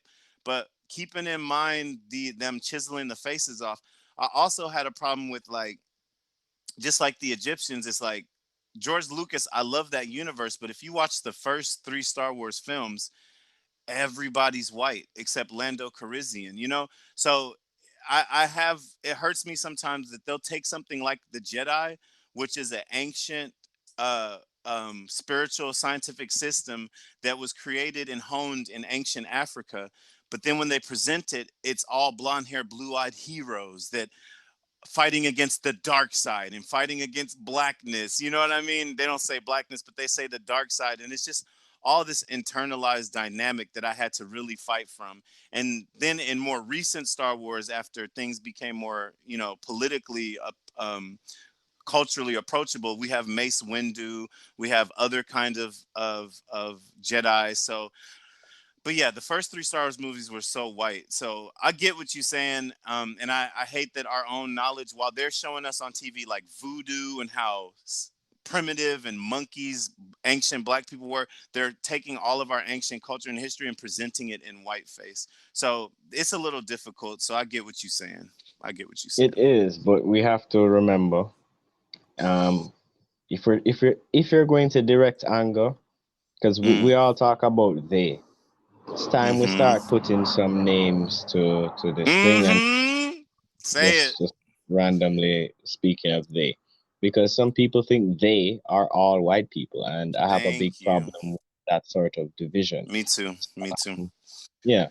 Without further ado, let's get into it. So here we go Great point. again. Ancient Let's go. Secret Order, the Jedi. We're on slide number 18 now. And this was taken from a document examining the Jed pillar at Memphis. So there's one at Abydos and there's one at Memphis, a Mm-hmm. relief. So let me see here. Where was it mentioned? Okay, on the right side, on the second picture on the right, they're actually talking about the jet pillar, the description of the jet pillar at Memphis, and the inscriptions all around it. So just to mention that there's actual documented evidence. Archaeologists have gone there. There's been a thorough look at all of these inscriptions. Many people have put their minds to the task to kind of give their interpretations. And if you're interested to see some of those papers, I've attached them in the PDF links Nice. or the hyperlinks in the slide. So let's go. Um, on slide number 19, we have some more about the jet pillar at Memphis. And while we're taking a look at that, let's pop this message from Delicious. Talk to the people nice. I mean, they did it in your face. They're doing it right now in your face. Just look at everything that's going on now. Everything is in your face. Stolen. His story. They had to write Mm, themselves into the story. mm, Yeah, yeah. mhm, mhm, mhm. So Noble, by the way, I hit you up on Telegram. I sent you the PDF. So yeah, check it out if you got some time. Queen, talk to the people nice. Hey, so um I get what y'all guys are saying. When I say they, I do want to be clear with that. There were seven angels, right? Seven brothers who did this, and they were all different races. So I'm not specifically talking about white people, Mhm, and that's exactly why I use the word they, because if I was directing it to them, I would have said them. I'm mhm. talking about whoever decided to do this to us. I And got you. the Yeah, I picture is understand. such on a it's on a macro scale that Mhm. it's disgusting, like it's unbearable. And if it doesn't enrage you, then it's Mhm. clear that you're still under some kind of spell of theirs. Like, how would you feel if someone came to your door and kicked you out of your house and telling you, I own this now? I'm enraged. And Hmm. and Photoshop their face on all of your family portraits. No, okay, I was doing too much, but yeah, I agree with you saying it. And just like you said, thanks to history, we have clear names of these people, which is why I'm glad you weren't, and which is why Stophe was saying we're not generalizing this because we know who funded these expeditions. We know who took these artifacts to the Smithsonian, to the Vatican, to these secret libraries of rich elite people across the world. Like, it's a very small group of elite people who had the money for the last 1,000 years to do these things. So it's definitely on the elites. And just like you said, they know who they are. And a little later we'll talk about how a lot of this information was purposely suppressed, because when you suppress the knowledge and the relationship that people have with divinity, with the connection to the creator of the universe, you have a mature, wise people who cannot easily be manipulated. So, and you have a balanced and peaceful world. And so when you hide all this information from people, you create the conditions for a chaotic world. And if you somehow set up a system where you can profit and make control and power from chaos, which these elite people have, then you're the only people that it benefits for the world and people to be like they are without this information and connection to the divine. So it's very specific, and I appreciate your outrage. And I also appreciate that you've you're able to feel that outrage, but also not let it corrupt or stop that feeling that was in your heart singing and glowing, because this is what this experience truly is. And even in their day, while the Jedi were still on Earth practicing in these sacred priesthoods, these Babylonian priests were after them then. There's nothing new under the sun. This isn't a new phenomenon. They were dealing with these same people. So I really appreciate you, everybody in the talk, and Stoph for waking me up when I was getting mad at George Lucas. I was like, man, hold on, no, he didn't. I mean, it's inspiration, and even from the information, you realize that he got this information from his mentor, who was the Joseph one who Campbell. actually did the research into the Jedi Order. So, you Mm-hmm. know, we have to just think a bit more grounded with our thoughts, and it's okay to be upset, Mm-hmm. Queen. Mm-hmm. It's okay. I just want to Yep. let you know that I've been upset before about all of this, and it's just that I've processed my emotions to the point where I have to Mm-hmm. remain. I can't just be ranting all the time, but believe you me, there are times when I rant, you know. So, but yeah, so let's try to build, let's try to grow, and let's learn. So that's what it's all about. And thank you for all the listeners here, the feedback, the commentary. It's been great. So we have three messages in the chamber. Let's pop through. Talk to the people. Nice. We got delicious from the voices of Delicious. I'm so glad that somebody gets it, because I be saying it all the time. That evil come in all different shades, colors, sexes, geographic locations, man, political parties. That shit is real, man. It don't have no color. They sit together too. Ooh, they sit together like motherfucker. Yep. We're in the same experience of duality in this physical incarnated world. There's so many other levels to it, but right here on third dimension terraforma, we gonna all be dealing with the same shit, yo. So you absolutely right about that. Next, oh, we got delicious in the chamber. Let's go. Well, of course, if you're trying to control a population of people, you definitely got to destroy their history. Definitely got to do that, and you got to keep them distracted while you're doing it. And if they got kids, you want to teach those kids. Yeah, that's definitely how you control. Yo, talking about distraction and no, like, okay, Yeah. I'm gonna be quick with this, but Star Wars and Star Trek has a vast fan base. Like, if you go to one of these sci-fi cons, you'll see all these people dressed up like these heroes. There are some people that can speak Klingon, like legit. So imagine if all the people who were focused on these stories that George Lucas and Gene Roddenberry told us, these fictional. Imagine if that was that much investment and love for the real Jedi and the principles and sciences that they did, you know? That, and when you talk about distraction and entertainment, you got to talk about Hollywood, right? What is Hollywood? Well, we talked about the Babylonian priests who were against, they had a secret order just like the Jedi, and they were against them. And instead of that staff that is depicted um, in these hieroglyphs we're talking about, the stuff showed us, they had something called a branch, which was a magic wand made of wood of the holly. There's a holly tree, and they took that wood and they would try to hypnotize and distract people. So even the word Hollywood comes from these ancient Sith type priests that were trying to hide this knowledge from the people back in their day. So yeah, man, you you right. Nothing new under the sun. Looks like, Yeah, damn right about that. So let's pop through. We got one more from Delicious. Talk to the people nice. yeah. History repeats itself. I mean, this happened Mm-hmm. again, right, with the Matrix, right, and Terminator, right? So, Mm-hmm. right in your face. Mm-hmm. Preach. Appreciate y'all. Yeah, Appreciate everybody's input. Mm-hmm. yeah. They have to show you, you know. So They need your permission on a quantum level, right? Researcher stuff.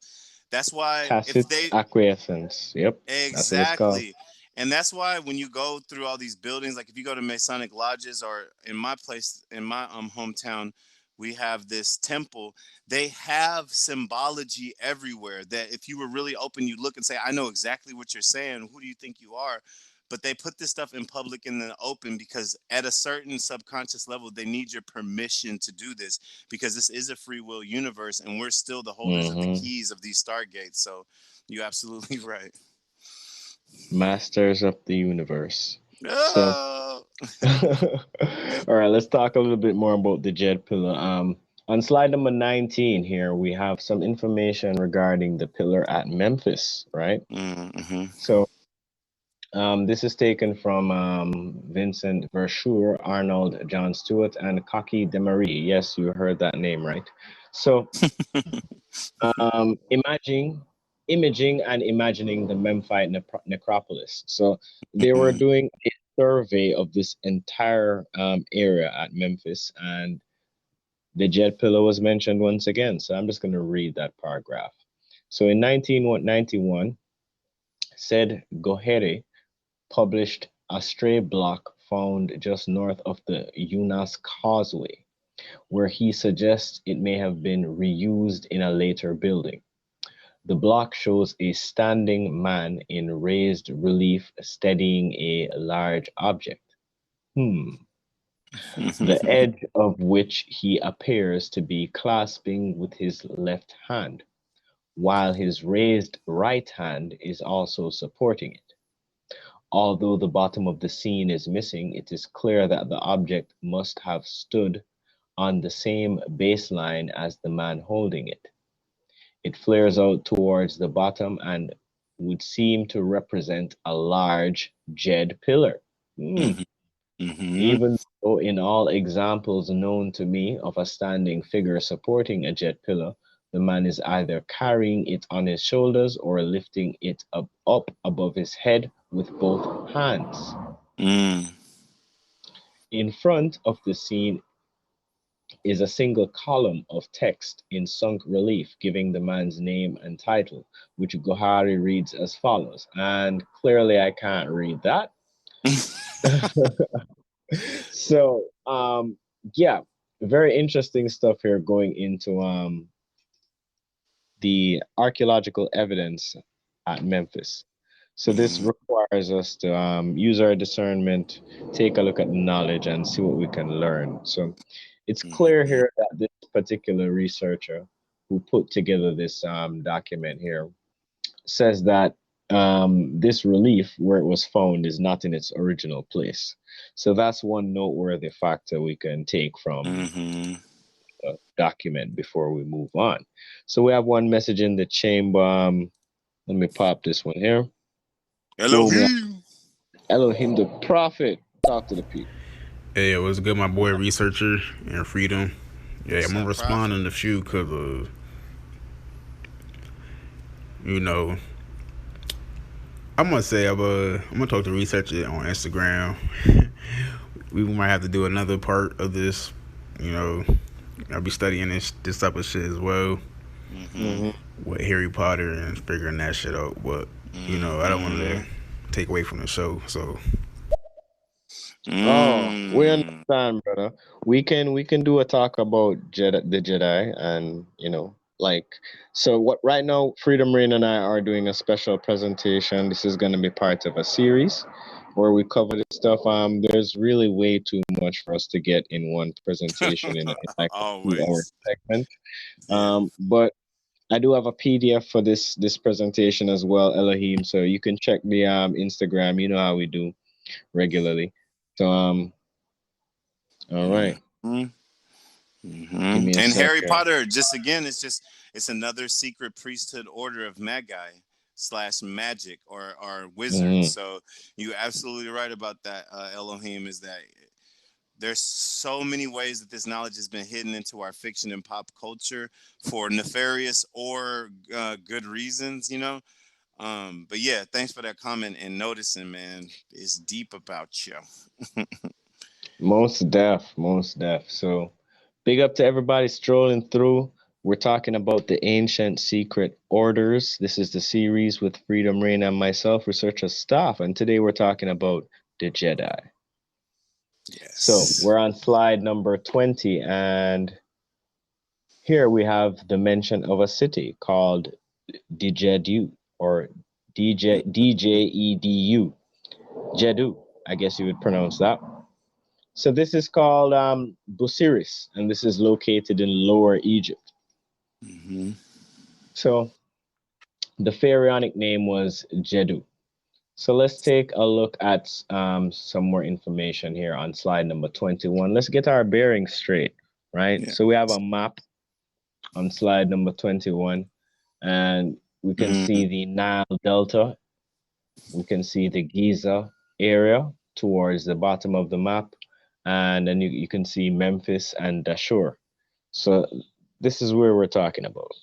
That's the area, right? And you can see a picture. This is courtesy of Wikipedia, and you can see the pyramids off in the distance in the background. If you look very closely to the picture on the right, you'll actually see five. Or can you see this? The sixth one? Well, you can see five of Yeah. clearly visible. All right. So the three ones that you're seeing in the forefront are the smaller ones that are offset to the side of the Great Pyramid complex at Giza, and the ones off into the distance are the main ones that everybody likes to fuss about. So, oh, by the way, did you hear about the pyramids in Bosnia being larger than these over here in Egypt? No, I'm gonna search that right now. Yeah, it's 100% larger, bro. It's not, well, not by 100% factor, but it's definitely larger than the largest one at Giza. So that was discovered pretty much within the last 20 years. So Man, a and fairly recent archaeological discovery that we've been able to put some documentary evidence behind. You can check out Dr. Sam Osmanagic, the Bosnian Pyramid of the Sun, and have mm, yourself a field day going through all of his videos. Anyway. real quick, yeah, and real quick, I just want to say, just like the real Jedi that we've been talking about, the real ones, it's just like the ones on the show. Is that out here in America in the Grand Canyon, 3 years ago, they discovered an internal cave system with 100% authentic ancient Egyptian artifacts not Oh, put say there. what? Yeah, these For things. real? So these ancient cultures visited multiple different continents and shared Oh, this knowledge definitely. everywhere. So for them to Facts. uncover a tomb that had original, Hmm. like Egyptians were dwelling and building there, and or that the knowledge that they had was taught there, is just amazing. And I'm definitely going to check out those periods in Bosnia. But then also when I'm looking at this picture to the right, and for those of you who are new, follow along on this PDF that is on Instagram, on Researcher Stoph's Instagram. But I think the thing I don't often look at is when you look at this, it looks like a desert and you see five large pyramids. But imagine seeing this 5,000 years ago, y'all. Is that Hmm. What the lies beneath the sand, my oh friend? my God, lies beneath the sand? There were so many other structures here. Not to mention this part had a lot more green. So imagine seeing this same picture with pyramids that were encased in quartz, crystal, and limestone, shining like diamonds and mirrors on the horizon, with trees Yep. and water and ponds and people everywhere, bro. Like, Hmm. whew. My bad. Go ahead. Yeah, I mean, It's you took beautiful. my mind on a little imagination trip right there. So that was kind of nice, bro. Thank you for that. For So sure. let's pop this message here. Elohim the prophet, talk to the people nice. Yeah, bro, I'm already on the PDF right now. Hey. I'm on page 18 or 19. I'm Yes. Yes, kind of like sir. behind because I had to feel me, but I'm on 18, 19 though. It's all Appreciate good, you, man. brother. I know Appreciate you a fast reader. You gonna catch up. you. Yeah, he is. Yeah. All right. So to everybody here, this is exclusive. This is the first time live this is being presented. Do not distribute this PDF. Just a disclaimer. All right. Mhm. It's actually not the final version. Just saying. So, all right. So let's continue. We have a request for someone to join. Matt D'Angelo. Do you know Matt? I haven't encountered Matt before. Okay, he doesn't even look like he's in the room anymore. Is he still Well, in in the the room? future, Oh, in the no, he's in in the the room. in the future, drop some ditties. Let us hear from you, get to know you. We're not at the part where we're doing guests yet, but we often do. But it's usually to people who dropped a few ditties, so we know where your head is at and can entertain that conversation. So stick around with us if you hear Matt. All right. So on slide number 22, we have here we have now Jed used as a title. Interesting. So I'm postulating this that it's being used as a title as well because there are Mm, quite a number of kings or pharaohs in Egypt who have the Jed in their name. that's So right. possibly it was more than just a name, it was actually a title. So, and Hmm. we can see that's also possible based on the association with the Jed and the city Jedu, which we talked about just a while ago. So Hmm. here we Or have. maybe even people who had that in their name were within, or maybe even high ranking people of the Jedi priesthood. It could be. We Of don't know. course, of Hmm. course. That's awesome. Remember, the knowledge was not just given out. Freely, They right? used to help people on their spiritual path upward, but this particular group seems to be a bit special. They, they were doing things on a higher. So I would say they were probably one of the most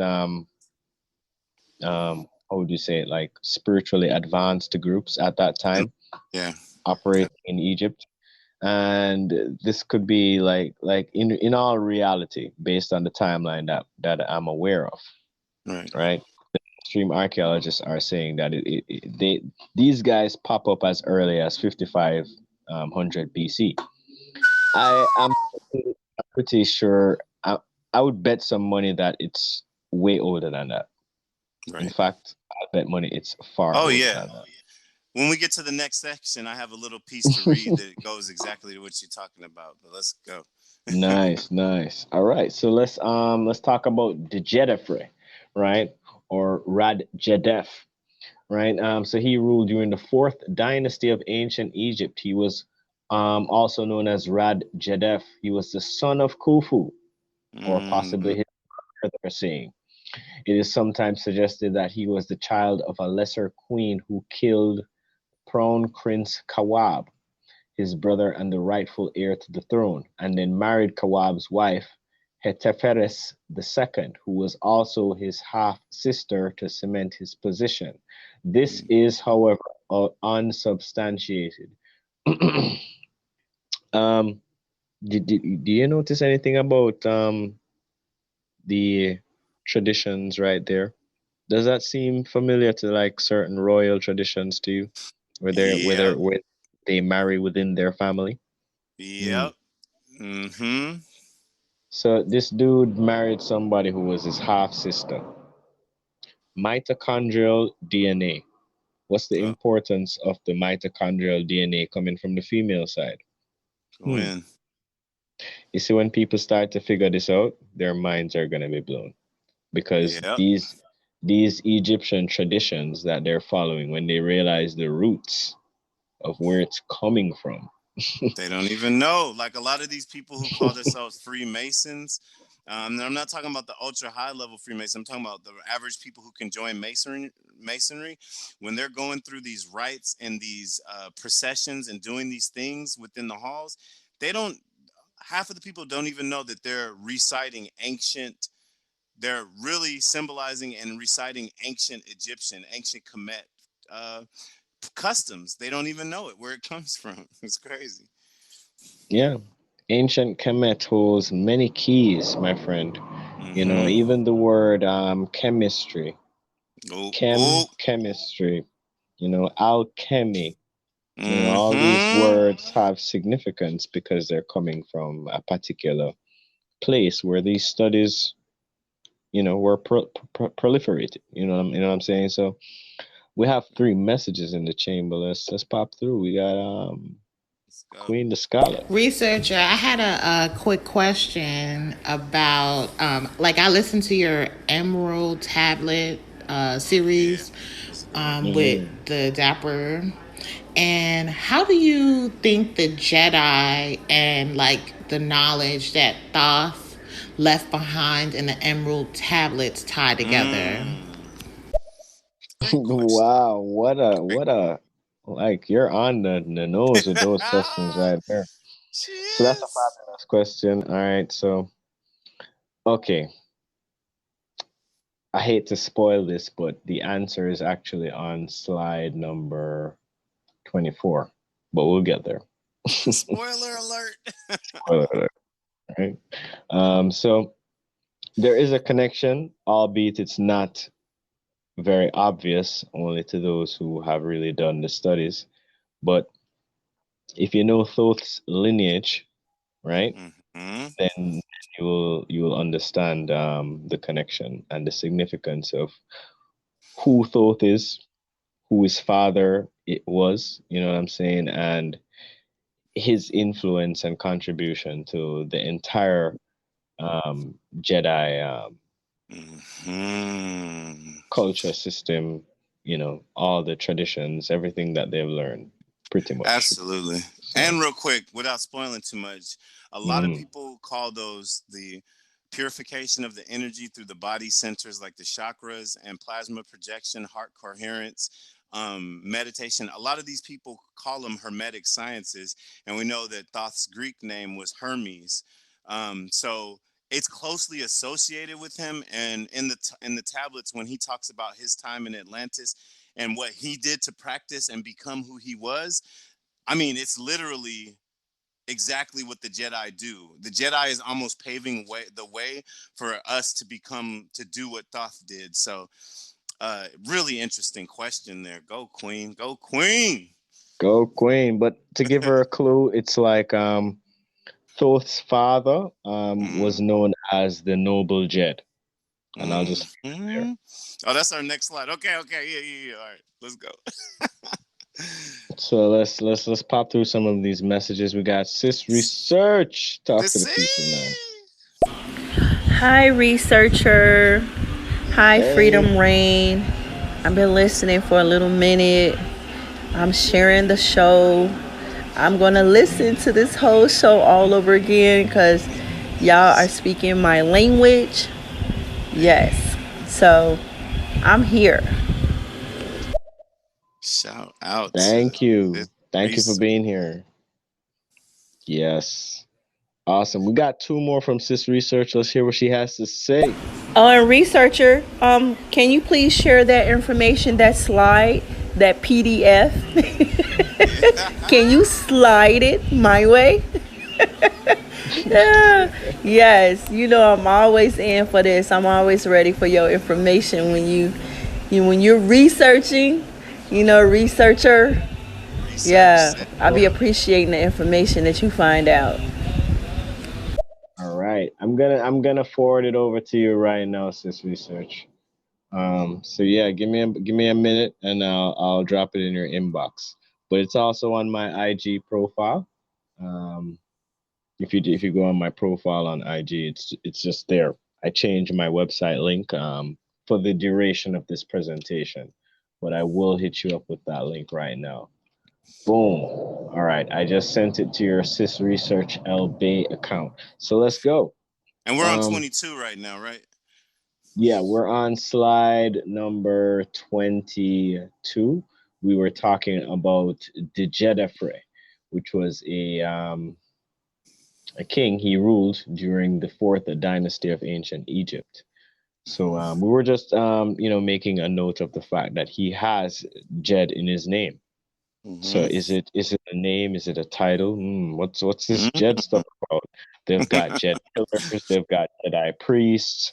You know what I'm saying? So Yeah. we gotta really take a look to find out what does this mean.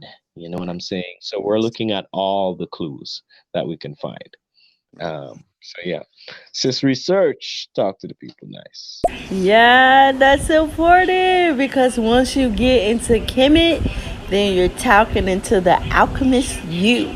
Once you Hmm. tap into the science of Kemet, then this is all about the worlds of chemistry. Hmm.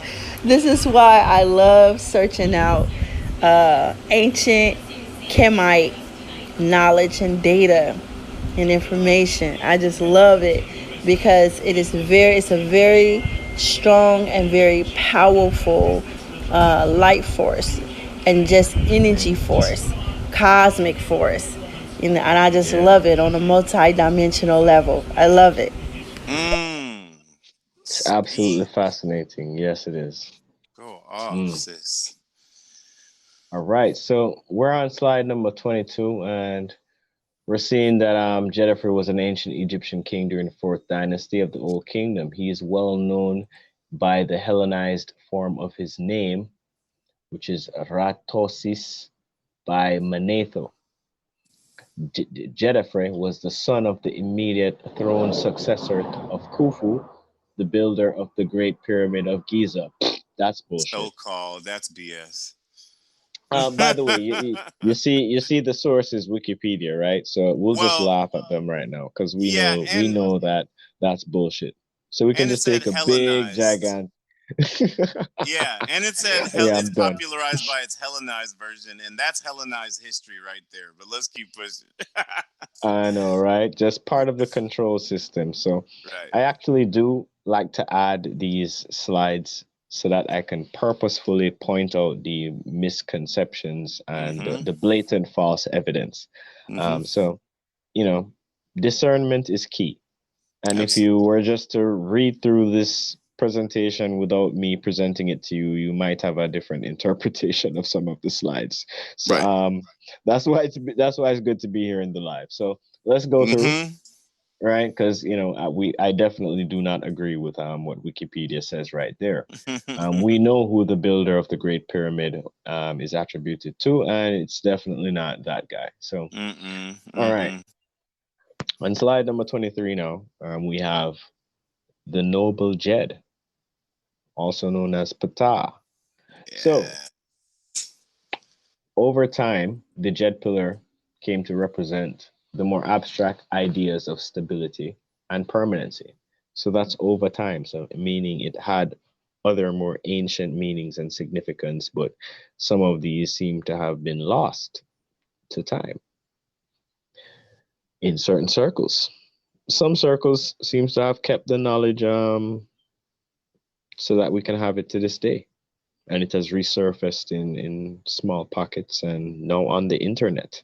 So, wow, what a Mm-hmm. wonderful life we live to be able to access all of this information at our Yes. fingertips. Yes. So let's continue. So it says here, it was like the Ankh and the Scepter, hieroglyphs commonly used in this sense within decorative friezes.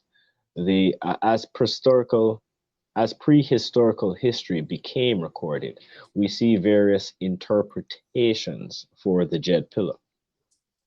And you can see a picture of Ptah, a statue of Ptah there, and he's holding the scepter, the Jed pillar in his right hand. You can see that, right? Right. So Ptah, the national god, best as the patron deity of Memphis, is sometimes described as the noble Jed.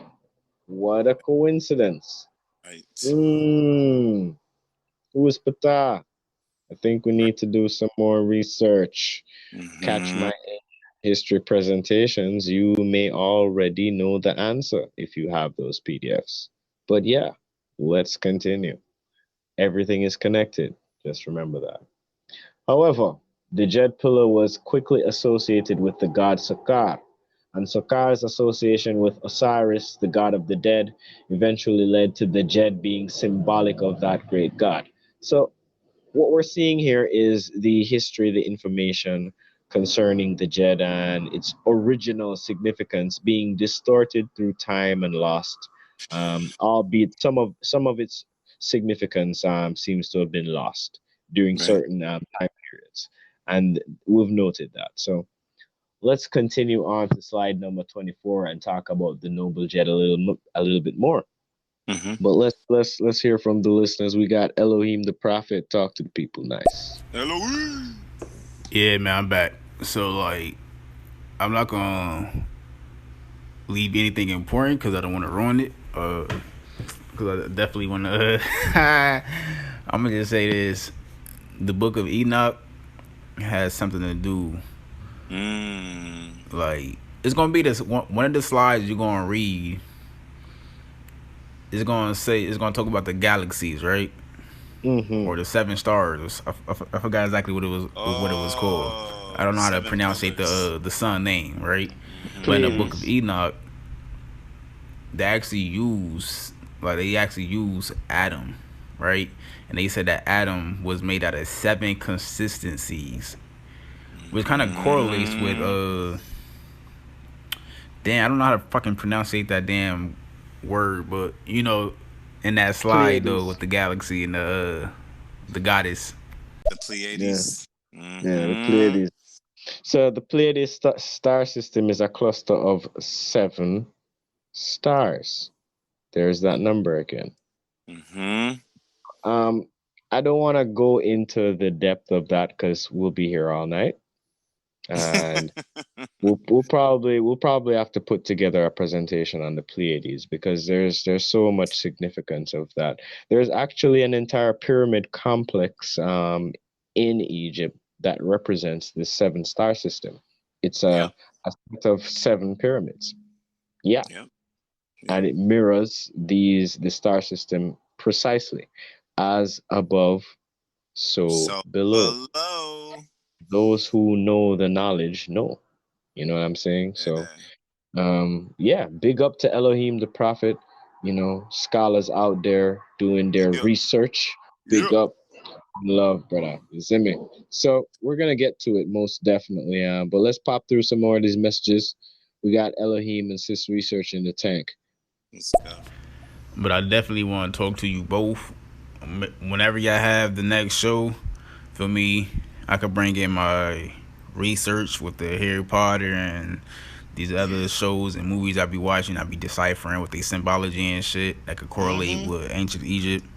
And Mm-hmm. maybe after y'all show, like we did last time on the Emerald Tablets of Thoth, you could give your presentation, and then at the end, I could feel me come in, interject, and give basically add on to add value to the presentation from what I researched. That's in correlation with the Yeah. Yeah, Jedi. You man. feel Yeah, me? man. Yeah, Or the man. Jedi. Much I don't much even know how to pronounce respect. it. I'm gonna Yeah. say Jedi or the The DJ. Jedi. But yeah, man, it's crazy. I don't think they call it the Bible or Genesis, the Book of Genesis, for a reason. Like it's no coincidence Woo! that the genes of Isis would be correlated with Egypt.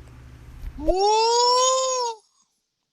Let's go. Yeah, bro. Like, if we do a panel for today's show, we trying to keep it within 2 hours. But yeah, there'd be time for that. And then for part three, fuck yeah, let's put bro on part three when we wrapping up the topic, because we got Jedi, and then we gonna move on to some other ancient cultures. But yeah, this is a reoccurring series. We'd love to have you jump on and share your research, brother, for sure. Most def. So Elohim, what we can do is we can definitely just arrange something in the future where you know you're basically we're talking about the same topic. I Mm-hmm. can go over parts of my presentation, maybe not like this, but definitely I'd love to hear everything that you want to Yeah, build.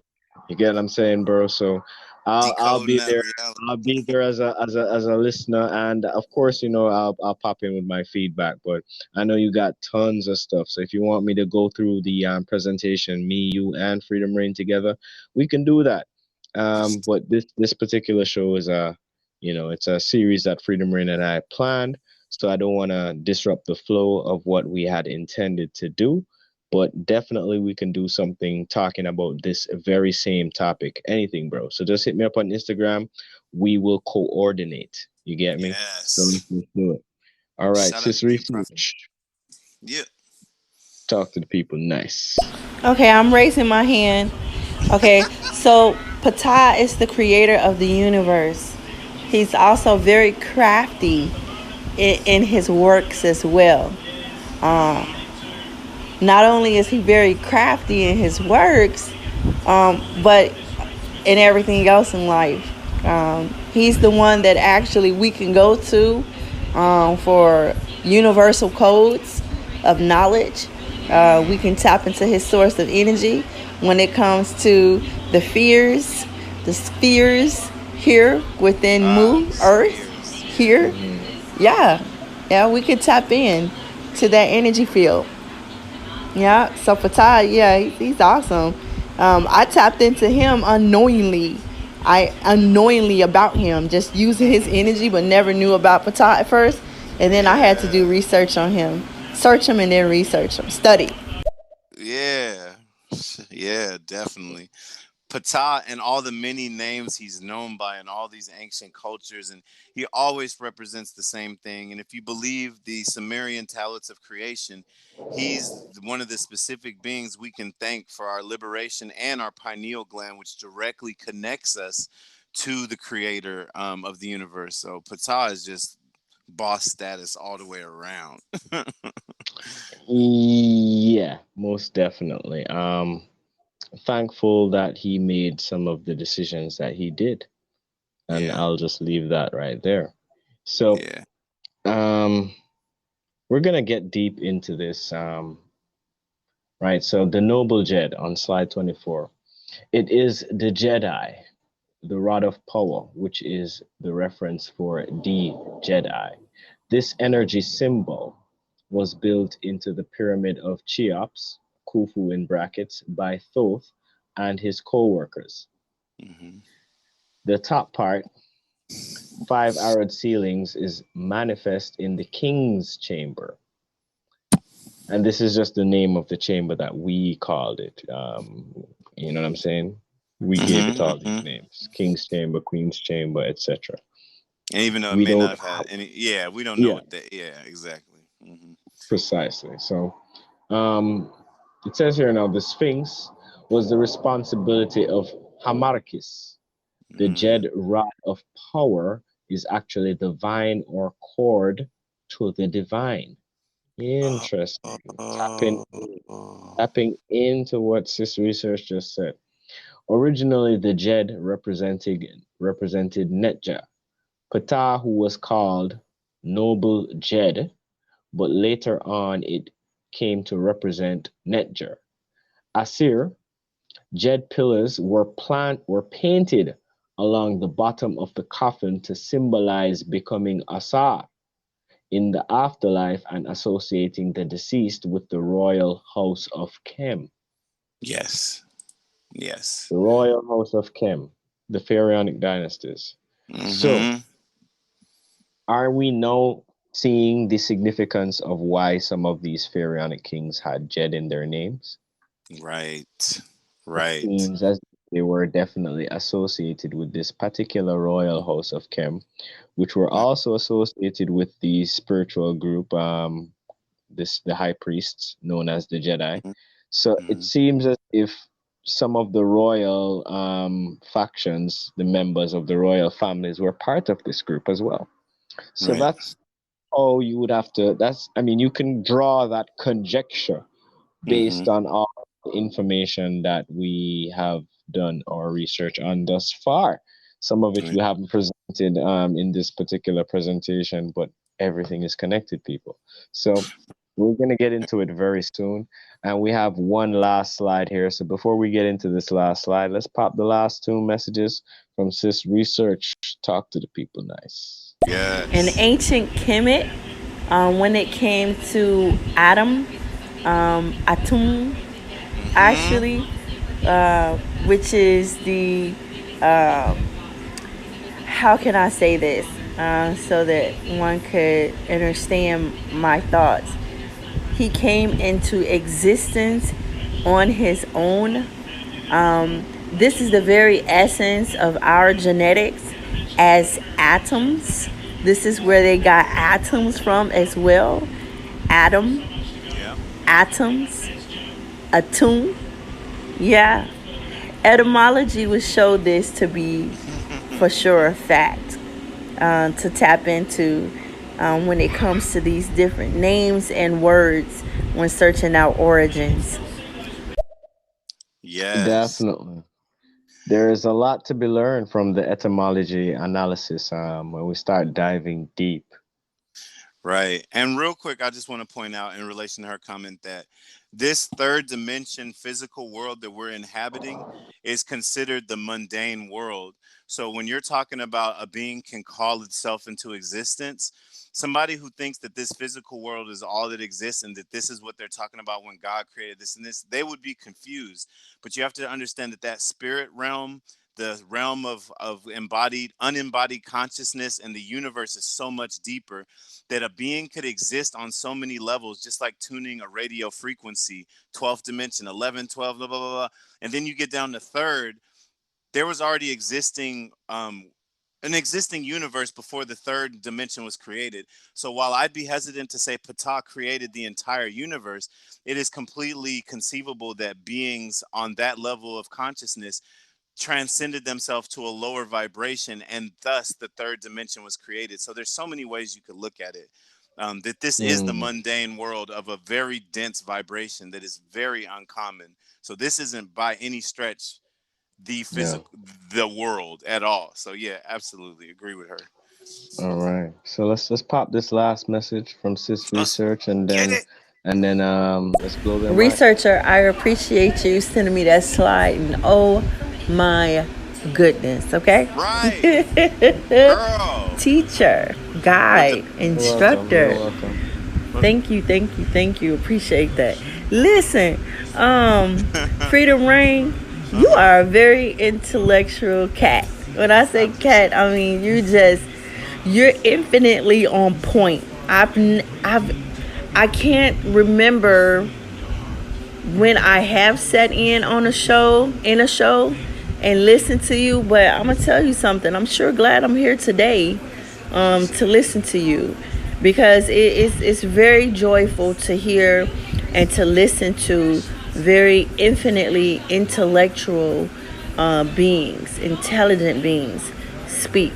You know, so much love and appreciation, respect. Appreciate you so much. Appreciate the gems you've been dropping. And I see research in your name, just like researcher. Like I'm just loving bumping into all these people who've made it their divine path just to seek out this knowledge. You don't care, we don't care how much you bury it in the sand. We're gonna come to the knowledge of our true self. So I appreciate the kinship. It's like looking in the mirror. Appreciate all of y'all for sure. Most deaf. Thank you to all the listeners and to Freedom Rain for definitely chiming in, providing some wonderful gems of wisdom for the listeners as well. So, we're Absolutely. gonna close it off pretty soon. We're on the last slide. Last Slide number. slide, y'all. So this was taken. Let me just give you a bit of backstory to how I found this and why it's at the end of the presentation here. So I wasn't sure where to put this. Right? When I came across this information. This is from a Right. Facebook group and you can see the link down below, but um it doesn't seem like the group is in operation anymore. I'm not sure. Mm-hmm. Their website seems to be completely down as well when I checked that out. But anyway, so one of the persons from this particular group, which is the Sedona City of the Star People group on Facebook, they Mm-hmm. posted this information about the Jedi origins in the Pleiades, which when I came across it, I was just like, wait a minute, what what is this? So I was just Yeah. like, all right, let me digest this, and then all right, so I just copied most of it and I put it in the slide. So here's what they're saying: Jedi origins in the Pleiades. The most ancient roots of the Jedi, aka Jedi, is in the stars. Mm-hmm. The first teachers of Jedi wisdom on Earth came from many star nations throughout the galaxy, especially the Pleiades, which are represented as the seven stars in our logo. So I don't have the logo for the City of the Star People, but I'm gonna have to go look that up. From the Pleiades, which the ancients recognized to be the galactic seat of the goddess and the seven pillars of Sophia, in quotes, came the son of the goddess known as Kartikeya. Kritika is the Sanskrit name for the Pleiades, and Kartikeya means son of the Pleiades. The sun has been also known by many other names. The Hindus call him Sanat Kumara. The Sumerians knew him as Enki. Now, let me pause Mm-hmm. here. So, Enki, also known as Ptah, Mm-hmm. also known as the noble Jed, yeah. And later known as Osiris. No, I think Osiris is another character completely, or that's where the mythology gets confused with history, Well, right? in your previous slide, it does say that also, though. And you're Well, right that that's where the exactly. confusion comes from. But in Hmm. his story with the death and rebirth, I'll just say this really quickly: is Yes. Osiris and that Trinity was created from Ptah to show people, just like the information we're talking about is they were using this information to carry memory or perception past death. And that's what the whole story of Mm-hmm. Osiris does. Is like, if you get your plasma projection, your aura, and your information to a certain degree, when you die, you live on and carry on those experiences. So yeah, he's not physically the incarnation of him, but you're right that they tried to encapsulate the story of taking that Yes. Djed with him Mm-hmm. through the afterlife. So absolutely. Well, yeah, and we can see that even through the culture of this the ancient Egypt, the civilizations, some of them in the later time periods, the Jed came to represent something Mm-hmm. different, Mm-hmm. and because of that, now when we're looking on the symbols, we're interpreting it differently based on that. So it's like, how Right. far back does the root of this information go? And Mm, it's important to look at the roots of everything, and that's when you can find absolutely. out. If you don't understand the past, you'll never understand, everything that comes Say it. builds off on from that. You know what I'm saying? So Yes. Yes. essentially, the root of the matter is always important. So Yes. I don't know how true all of this information is. Let me just give that disclaimer here about this The particular slide Pleiades. on the Uh-huh. Pleiades. However, there is a lot of things that did strike out to me. Right. Number one is that if you've caught some of my ancient history presentations, where the one on Noah's Ark, where we were looking at a specific table where Ptah is mentioned and his alternate names in the Greek civilization, Roman civilization, and Sumerian civilization are also mentioned, then you would realize that, okay, this information does correlate 100% with what they're saying here Yep. when they said the Sumerians knew him as Enki. So if you say, okay, Enki and Ptah is the same person, right? And I Crown Me was asking earlier about Thoth and what's Thoth's connection. Well, Thoth is Enki's son, plain and Mm-hmm. simple. Mm-hmm. Mm-hmm. That's the easy, straightforward answer as to why Thoth is connected to all of this. Right. Because Enki, aka Ptah, also known as the noble Jed, is the father of Thoth. Mm-hmm. Now, does it make sense? Of course, it makes sense because it's like, all right, now we can see why there's an association. So we're seeing Right. also that royal families in Egypt also had this tradition where they were carrying this mitochondrial DNA from the mother's Mm. side. Where did that come? Right. Where did that Right. come from? What's the answer for that? Well, Those are, everything is connected. And if yeah, you those are knew great. about, Yeah, go go ahead. ahead.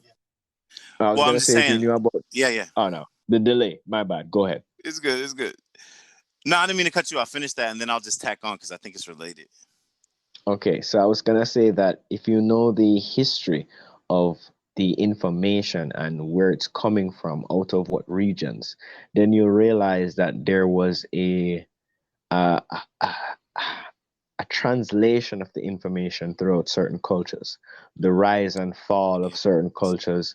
And when you start to examine it very closely, you'll realize that, okay, Egypt was around way longer than they tell us, Oh period. man. Period. Right? So that's just one thing. But then because of that, and then that won't fit into the mainstream paradigm of the timeline that they're pushing. Everybody has, their whole understanding of the timeline all mixed up, right? Mm-hmm. So my thing is just try to find the oldest set of information that you can, work with translations from that, and then build forward. And then you'll start to make sense out of all of this nonsense like I have. It's take me like about 11 years to get to this point where I'm now comfortable with disseminating certain information to the Right. masses. But believe you me, Freedom Reign, some people still are not ready for some of the stuff that I have in the tank because it's like it's Yeah. cognitive dissonance and it goes against almost everything they've been taught. But then when you have factual evidence and archaeological and scientific evidence to back it up, they just run away. They just run Right. away And from the right. conversation. You know? And I think an important thing is not only is it the science and the archaeological information that we have, but it's the archaeological evidence that exists, but is even suppressed by the powers that be. And that makes you ask, Fact. why is Yeah. this stuff documented? There's pictures, but why isn't it pushed like some of this other information? And then then it starts to illustrate the storyline, not only the characters and the scenes, but the storyline behind it. And earlier, what I Mm-hmm. was going to say is when we talk about the ancient Jedi adepts, and we talk about Ptah and his son Thoth, then we have to talk about Lemuria and Atlantis, which are the great continents slash cities that were first established on Earth. So Facts. if you don't believe in so-called interdimensional beings or aliens, this stuff might be really hard for you to digest, because when we're talking about the Pleiades and we're talking about the Syrians in space, not on Earth. Um, it is Mm. said from a lot of other schools of thought that this is where the human form originated. It wasn't born on Earth through the process of evolution, which we're told, but Mm. From beings the with the Syria head. system. Yeah. Exactly. From the Sirius star Yeah. system, the being with a head and two arms and two legs was in those regions of space, and then came to Earth through the creators. And again, when we talk about the goddess in the Sumerian tablets of creation, one of the primary female beings, interdimensional beings, or at this point physical beings, she gave up a lot of her genetic material to create the first humans of Earth. And this is where we get this mitochondrial DNA that a grand goddess or a female entity gave a lot of her DNA. And then that's when you get to Enki and how they modified and created the humans. Like, there's so much history here. But what it goes off of, because when you look at the history of their dynamics, there's beef too. It's not like everybody was just getting along perfectly. You know, even in the Bible, we start the humans being created in a war in heaven, so there's a lot of information about the Pleiades and the first continent and Atlantis and Lemuria. I really encourage y'all to go look into it with an open mind if you haven't already, and don't just cut it out because it sounds crazy. Just like researcher Stophe and I and some other Mm-hmm. people were talking about Tiamat. And a lot of these stories go deeper and more far back than you can imagine, but Oh you have to let yes. go of these of softer concepts. So it's So really deep stuff, man. let's wrap up with the last slide here and then take the messages. Yes. So Yes. all right, where did I pick up? Okay, so let me read that last line again. So from the Pleiades, which the ancients recognized to be the galactic seat of the goddess, the seven pillars of Sophia, came the son of the goddess known as Kartikeya. Kritika is the Sanskrit name for the Pleiades, and Kartikeya means son of the Pleiades. The Mm-hmm. son has been also known by many other names. The Hindus called him Sanat Kumara. The Sumerians knew him as Enki. The Hopis knew him as Masau. Hmm? Mm-hmm. The Yazidis called him Tausi Melek, the peacock angel. The Right. pagan, mhm. The pagan and nature traditions simply known him as the Lord of Nature and Son of the Goddess. He was the first guru and adept of the mysteries of human evolution and transformation on Earth, and he Mm-hmm. was the first Jedi adept. Ooh, the Hmm. first Hmm. So he was the first Jedi. He was Jedi. also known as Yeah. Jed. He is the father of Thoth.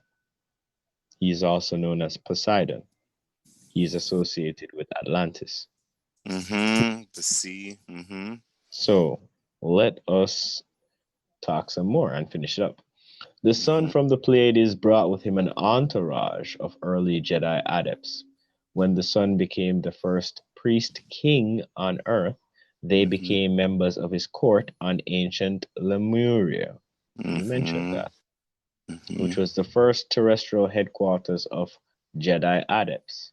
When Sanat Kumara desired to spread the Jedi mysteries around the globe, they became his missionaries. They Mm-hmm. established the teachings in Atlantis, and later they founded new nations that became part of the world wide dragon culture. Within these Mm. nations, they became the ruling dragons and serpents who transmitted the Jedi mysteries to those worthy receiving them. So, dragon culture. Dragons are associated with wisdom in the Mm-hmm. philosophy. And here you can see that there's many depictions of the serpents in the Egypt Yep. culture. Yep. Serpents, dragons, and there's some stuff I haven't talked about in this presentation, like crocodile-headed pharaohs, but we'll get Mm. there. We'll We'll get get there. there. We got some more episodes coming up.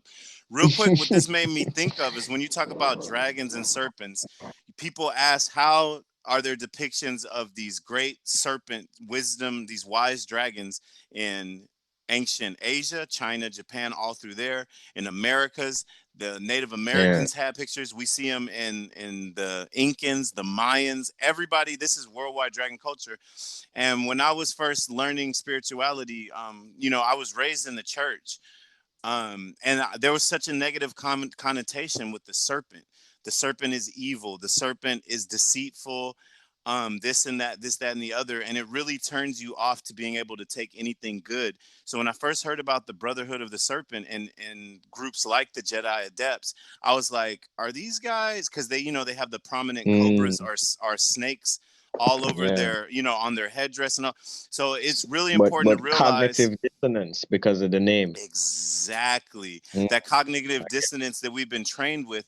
Then yeah. once the thing that opened me up is once I learned about the Kundalini and how the serpent is used interchangeably with the Kundalini, which is your spine, which the chakras Yes. reside on, then I understood that even the story of the genesis of the snake coming to men saying, if you want to unlock your full potential and become like God, this is how you do it. And that's really what Kundalini and meditation.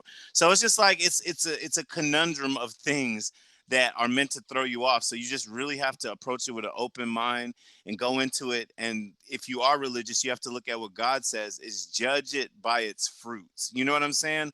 Right now we have a system that claims authority, a religion to be authority, and look at the fruit it produces in society. People who don't have a personal relationship with God, people who fear authority, people who don't scrutinize or criticize information and accept it Hmm. blindly, people that are like a flockless sheep.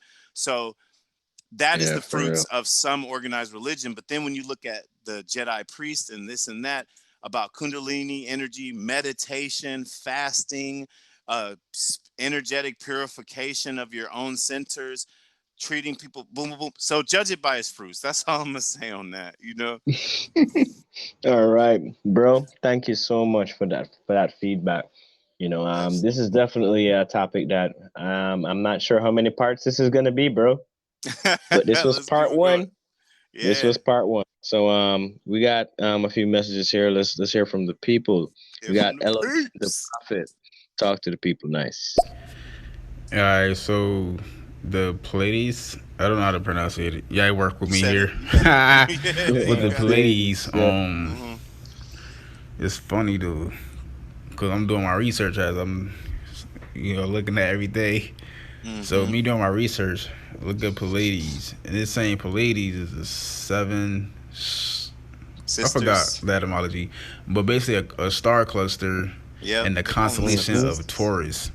And it's funny that Mm. they got the Greek uh, alphabet or letter in Taurus, which is TAU, which is the Mm. 19th letter Mm-hmm. in the alphabet. Mm. The 19th letter in the Hmm. alphabet.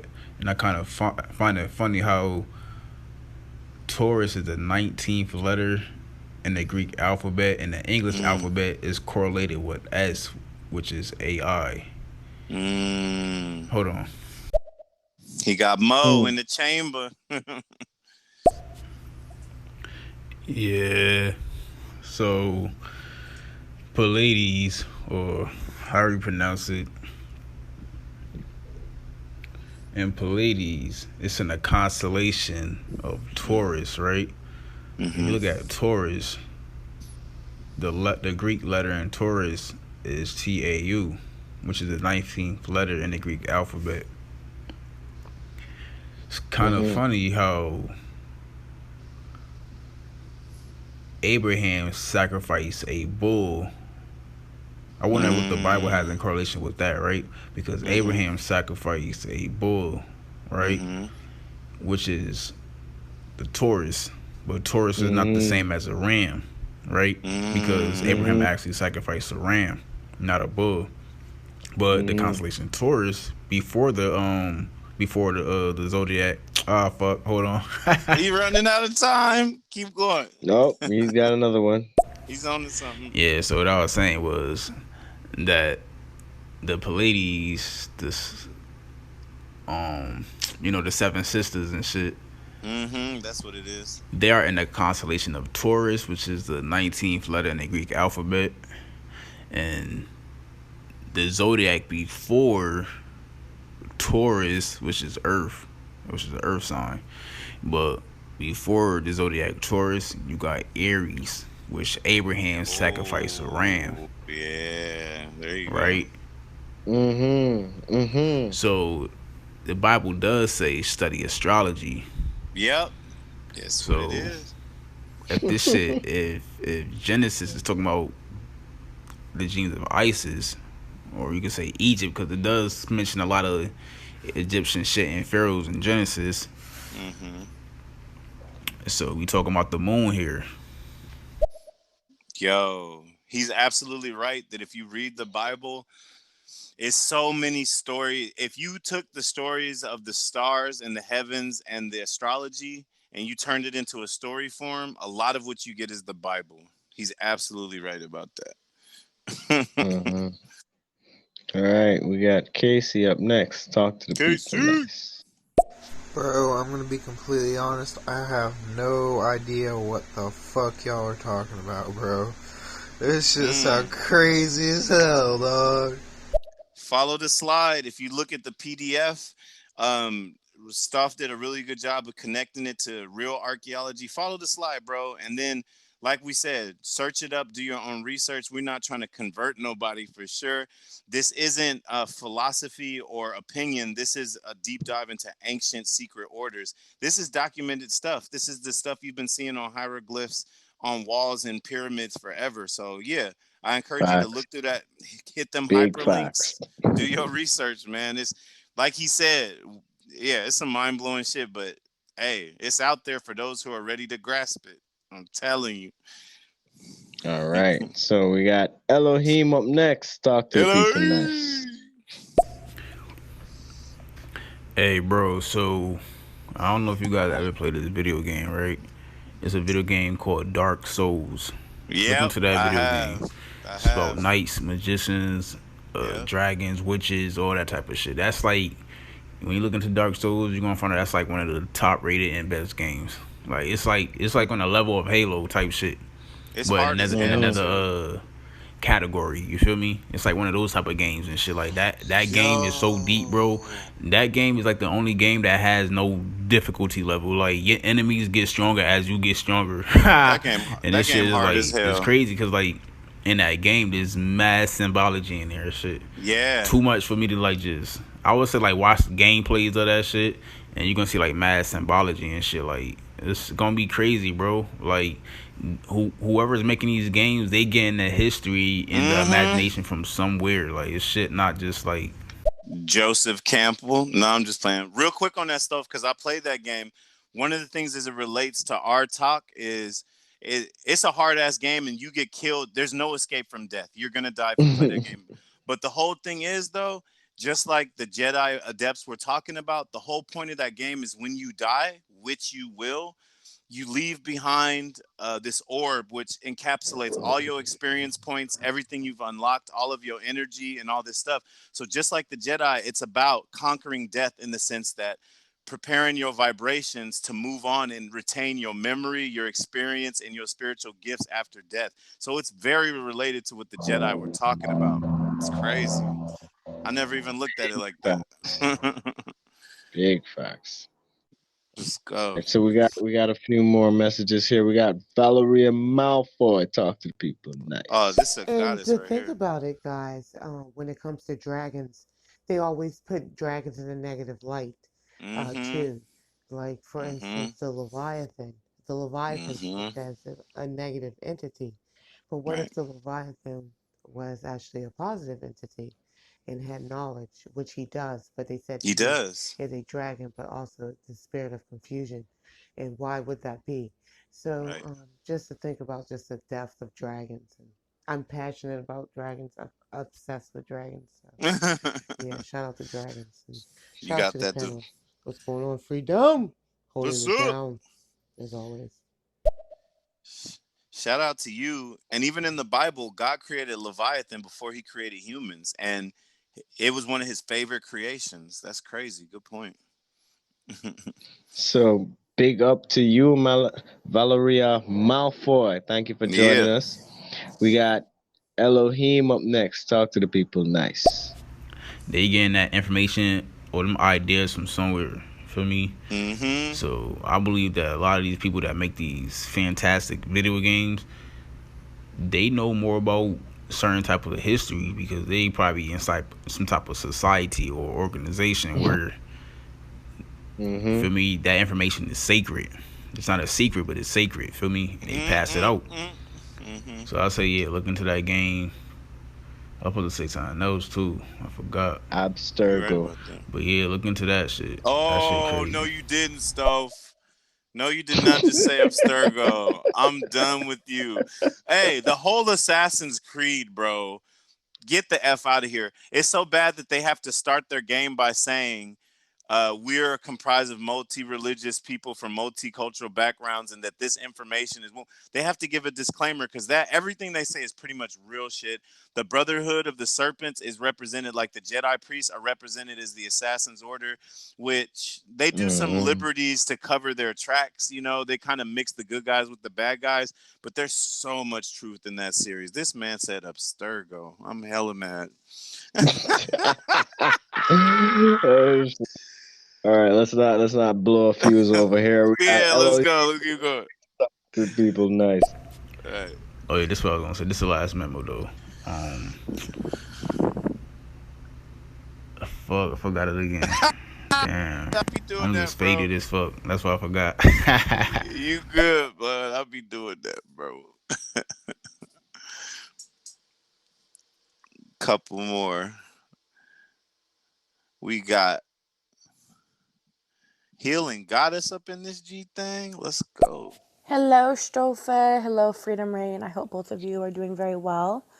You and Yes, your Hey. loved yes. ones. I see that Yes, you guys are yes. still on. That makes me happy. Ancient Secret Orders. I'll definitely go back and listen to this Please do. podcast once it is recorded. Enjoy your weekend. Yes. Hit me up. Let me know if you need the PDF. I'll forward it to you. Limited So we time got only. yes. Um, yeah, if you're a fan or if you're signed up on my website, then you can hit me up. I will send it to you.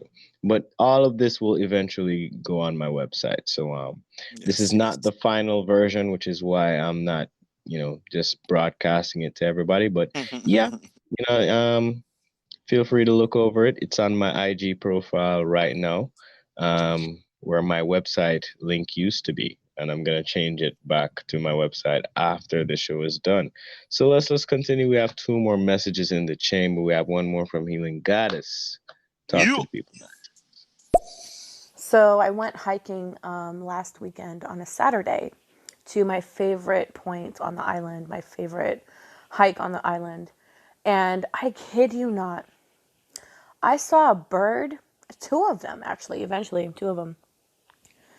They did not look like a regular bird. It looked like a pterodactyl or something. It was super weird. Ugh, I'll What? never forget it. What? I know your little heart jumped. Your heart dropped. Mm, hold up. All right. So we got Elohim. Talk to the people. Nice. Oh yeah, I remember what I was gonna say. I just be too faded. I'm about to get faded again, but you feel me? Get This smoke bro. a J for you, for the bros, feel me, and for Right the on. Jedi's. But Hey. what I was gonna say is the Freedom Reign. He was saying something about I forgot what he said. That's 'cause I'm fucking high as hell. But basically, he said something in correlations with the past, like, and it kind of like I don't remember exactly word for word, but the idea I had that came from it was like for these people to be talking about dragons and all this type of shit. Cause we see sea creatures all the time, we Mm-hmm. see air creatures, and we see land creatures, but we also see reptiles, and reptiles is the closest thing to a fiery creature, which is Mm. closest to a dragon. So for people to even see these type of beings, they had to live during that time to remember these things. I see what you're saying. I see what you're saying, and Yes. the legends recorded, and that one iguana style, that one dragon, it's like a Komodo dragon. It still breathes smoke, like it can emit smoke. So it just makes you think: if you still make smoke Hmm. today, what were you doing? You know, a million years ago or 25,000 years ago. So you never know. Shoot. Well, I would just assume that there's probably species out there that may have gone extinct that Yeah, possibly could absolutely, have done some of this stuff. It absolutely. seems Freedom Reign that most of these myths, once we start looking deep into them, it seems to be based on fact, and it Every just keeps time, over and over and over. Why does without that keep fail. happening? Right. And Jesus. like you Yeah. said, as above, so below, nothing new under the sun. Just like Elohim just said in the video games like Dark Souls, he's feeling like Hmm. that these people are clued in. And I don't think he was hearing that part of the conversation, but we said the same thing about George Lucas and his mentor, Joseph Oh Campbell. yeah. And the same thing Yes. with Gene Roddenberry is these guys are not making these ideas up. Plus, the most convincing things to get you most emotionally invested in stuff is stuff that deep in your subconscious you know is true. If I right now made up a story about a blue tiger that ate ice cream on a boat going, you probably be like, that sounds stupid as hell.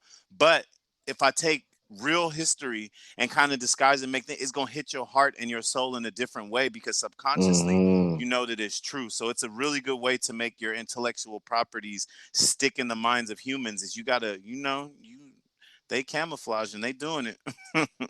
Yo, they have been doing it. So let's Absolutely. pop through. We got Elohim. Talk to the people nice.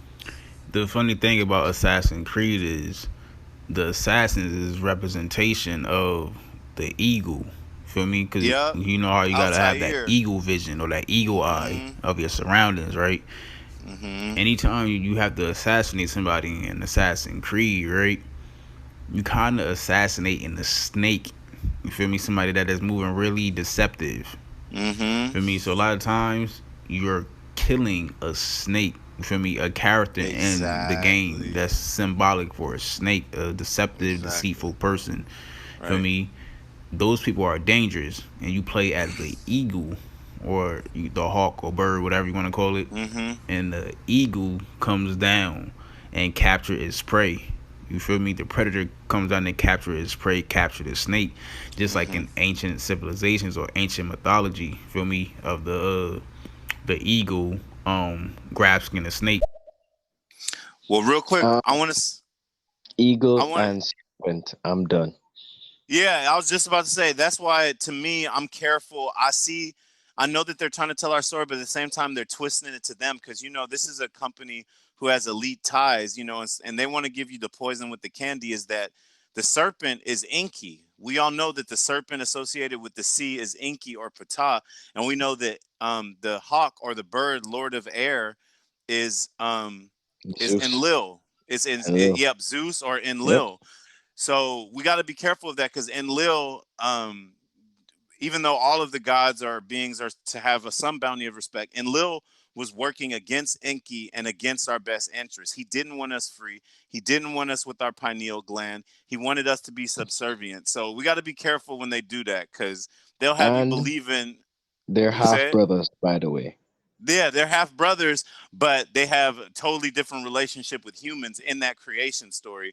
So you got to be careful of how they tell Hmm. they want to tell you that That is that correct. Yes. the Jedi Order, the Jedi adepts that they're depicting in Assassin's Creed are assassins who take and hoard ancient knowledge and kill people. See how they're mixing it up? They want us to believe they're so anyway, it's got a lot of good information, but you got to be careful the little subtle tricks they try to do to have you thinking the wrong side is the right side. You feel me? So, bro, we are winding down. We're gonna ask the listeners to hold the messages, please. We're gonna try to close out the show soon. Catch us And on part yeah, 3. yeah, part three, part two, part five. Yeah. Yeah, We're gonna keep it going. in no particular order. Yeah. I see So, what you did there. Nice. so yeah, ancient secret orders, the Jedi, Freedom Reign, and researcher stuff. We're coming to the end, and we have two more messages in the chamber. We're gonna pop through. We have Night Light in the building. Talk to the people nice. Hey, What's going on? I'm a what's going Bible on, Night? researcher, you know, That's what's up. myself. And in Amos chapter 5, verse 8, it says, Seek him that maketh the 7 stars and Orion, Mm. and Mm. turneth the shadow of death into morning, and maketh the dark day Ooh. with night, that calleth the waters of the sea, and poureth them out upon the face of the earth. The Lord Yo. is his name. Pata. Also, in Job chapter 9, verse 9, it says, Which maketh Arcturus, Orion, in the Pleiades, in the chambers of the south. So, What? in the Bible, it says the Lord, the Most High God, he made those constellations. And anything, I would say, which would come out of it. So, yeah, the Bible says a lot.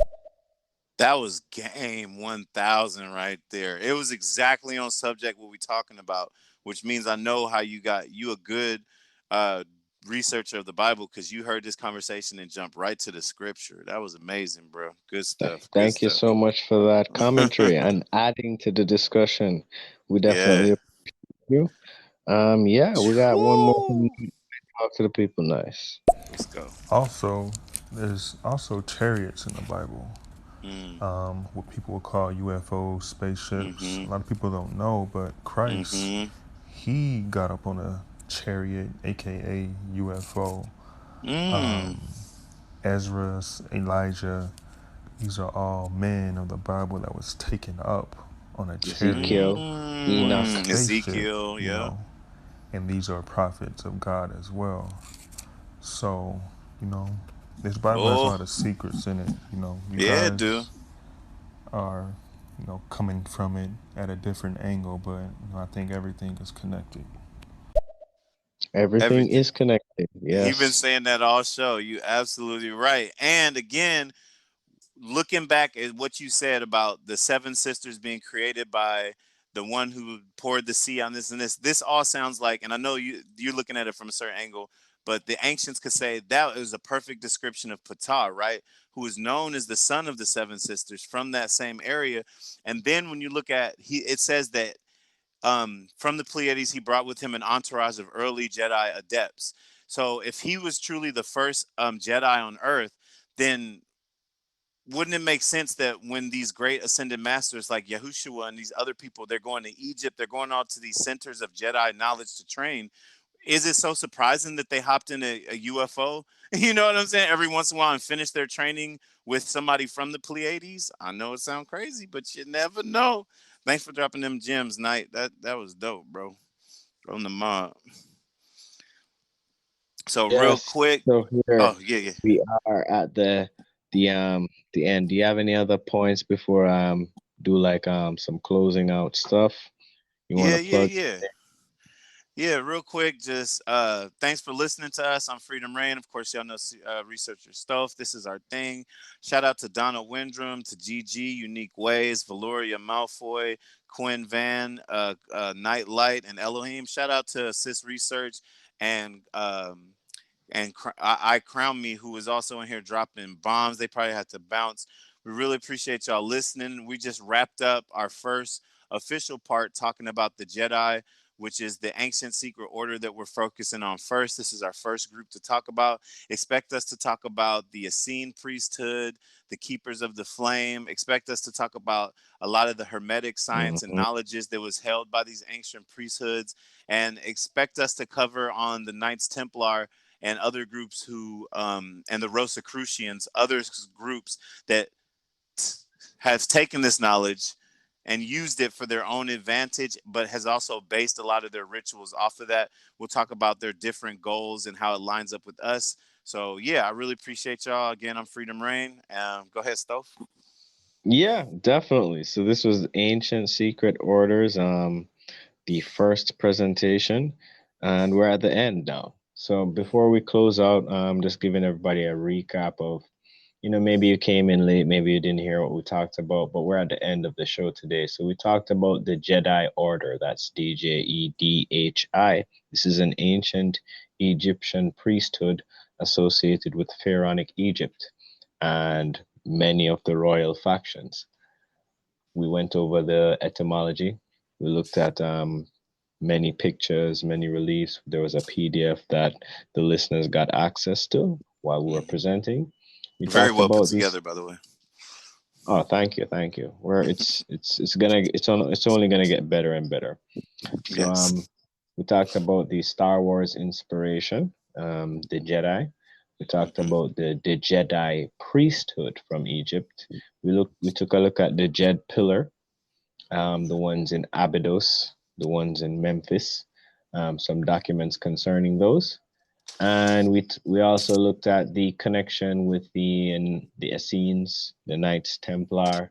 We talked about spiritual growth and development as it's connected to this group, the chakras, the spinal column, and yeah, we also mentioned a few things at the end related to the location of certain cities. So there's a city called Djhedi, which is in Lower Egypt.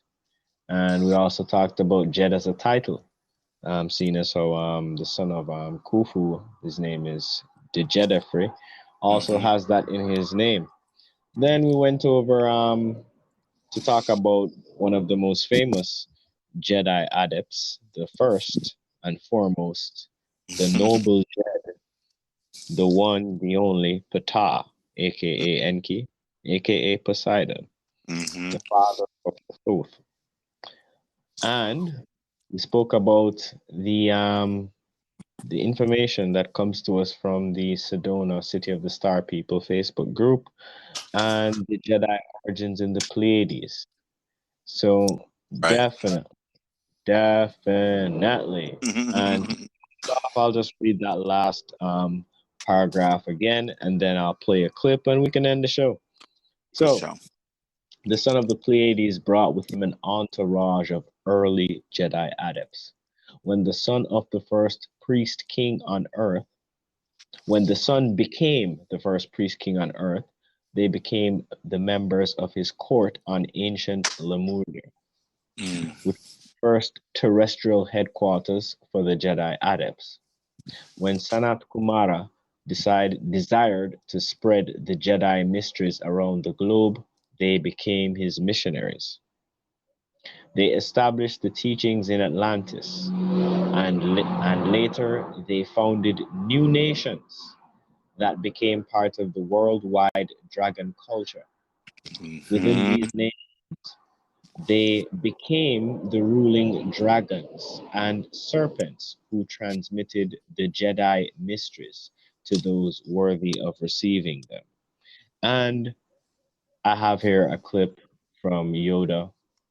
This one is from The Empire Strikes Back. So we'll listen to the wise words of Yoda. For those of you who are having problems struggling with anger, just remember anger leads to fate. I mean, fear leads to anger. How does it go again? Let's listen to Yoda. Yeah. Right. Yes, Jedi strength flows from the Force, but beware of the dark side. Anger, fear, aggression. The dark side of the Force are they. Easily they flow, but destroy when they fight.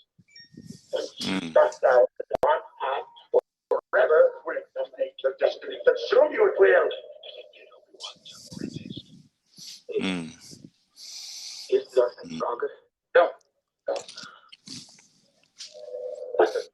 easier, more seductive. But how am I to know the good sides of the bad? You will know when you are calm, at peace. Passive. A Jedi uses the Force for knowledge and defense. Never attack. Tell me why I can't. No. And I'll leave it on that. He also said in another movie, Force. the Oh, yeah, go fear ahead. of loss. The fear of loss is the path to the dark side. So when you trade in security, when you trade in your liberty for security, or you let yourself be manipulated, just know they're playing on that. They're playing on that. The Sith are playing on that. Really appreciate that, man. Appreciate the show. Always appreciate you, researcher Stophe, and all the information you bringing. Shout out to everybody in the room. Appreciate you. And real quick, there was go ahead. There was no letter, like, we know that the letter J was invented by the Greeks. It wasn't in the day. So when we say Yoda, we can almost say Judah, the Lion of Judah. Sorry, I have to make that connection. Got you. All right. Well, so a Jedi uses the Force for knowledge and defense, never for attack. So remember, we are here to protect. We are here to shield. We are not here to attack and beat down any others. We are here to guide those on the path towards spiritual growth and development. So, with that being said, this has been Researcher Stophe and Freedom Reign, the ancient secret orders, and today we spoke about the Jedi. And we're gonna close out the show in fantabulous fashion with the countdown as per usual. Any last words, Freedom Reign, before I do the countdown? For listening, we thank you. Nice one. That's good. That was good. Tactful and tasteful. All right. So, all right, guys, we're out of here. Peace out. One love from Jamaica. Big up. Freedom Reign coming to you from California.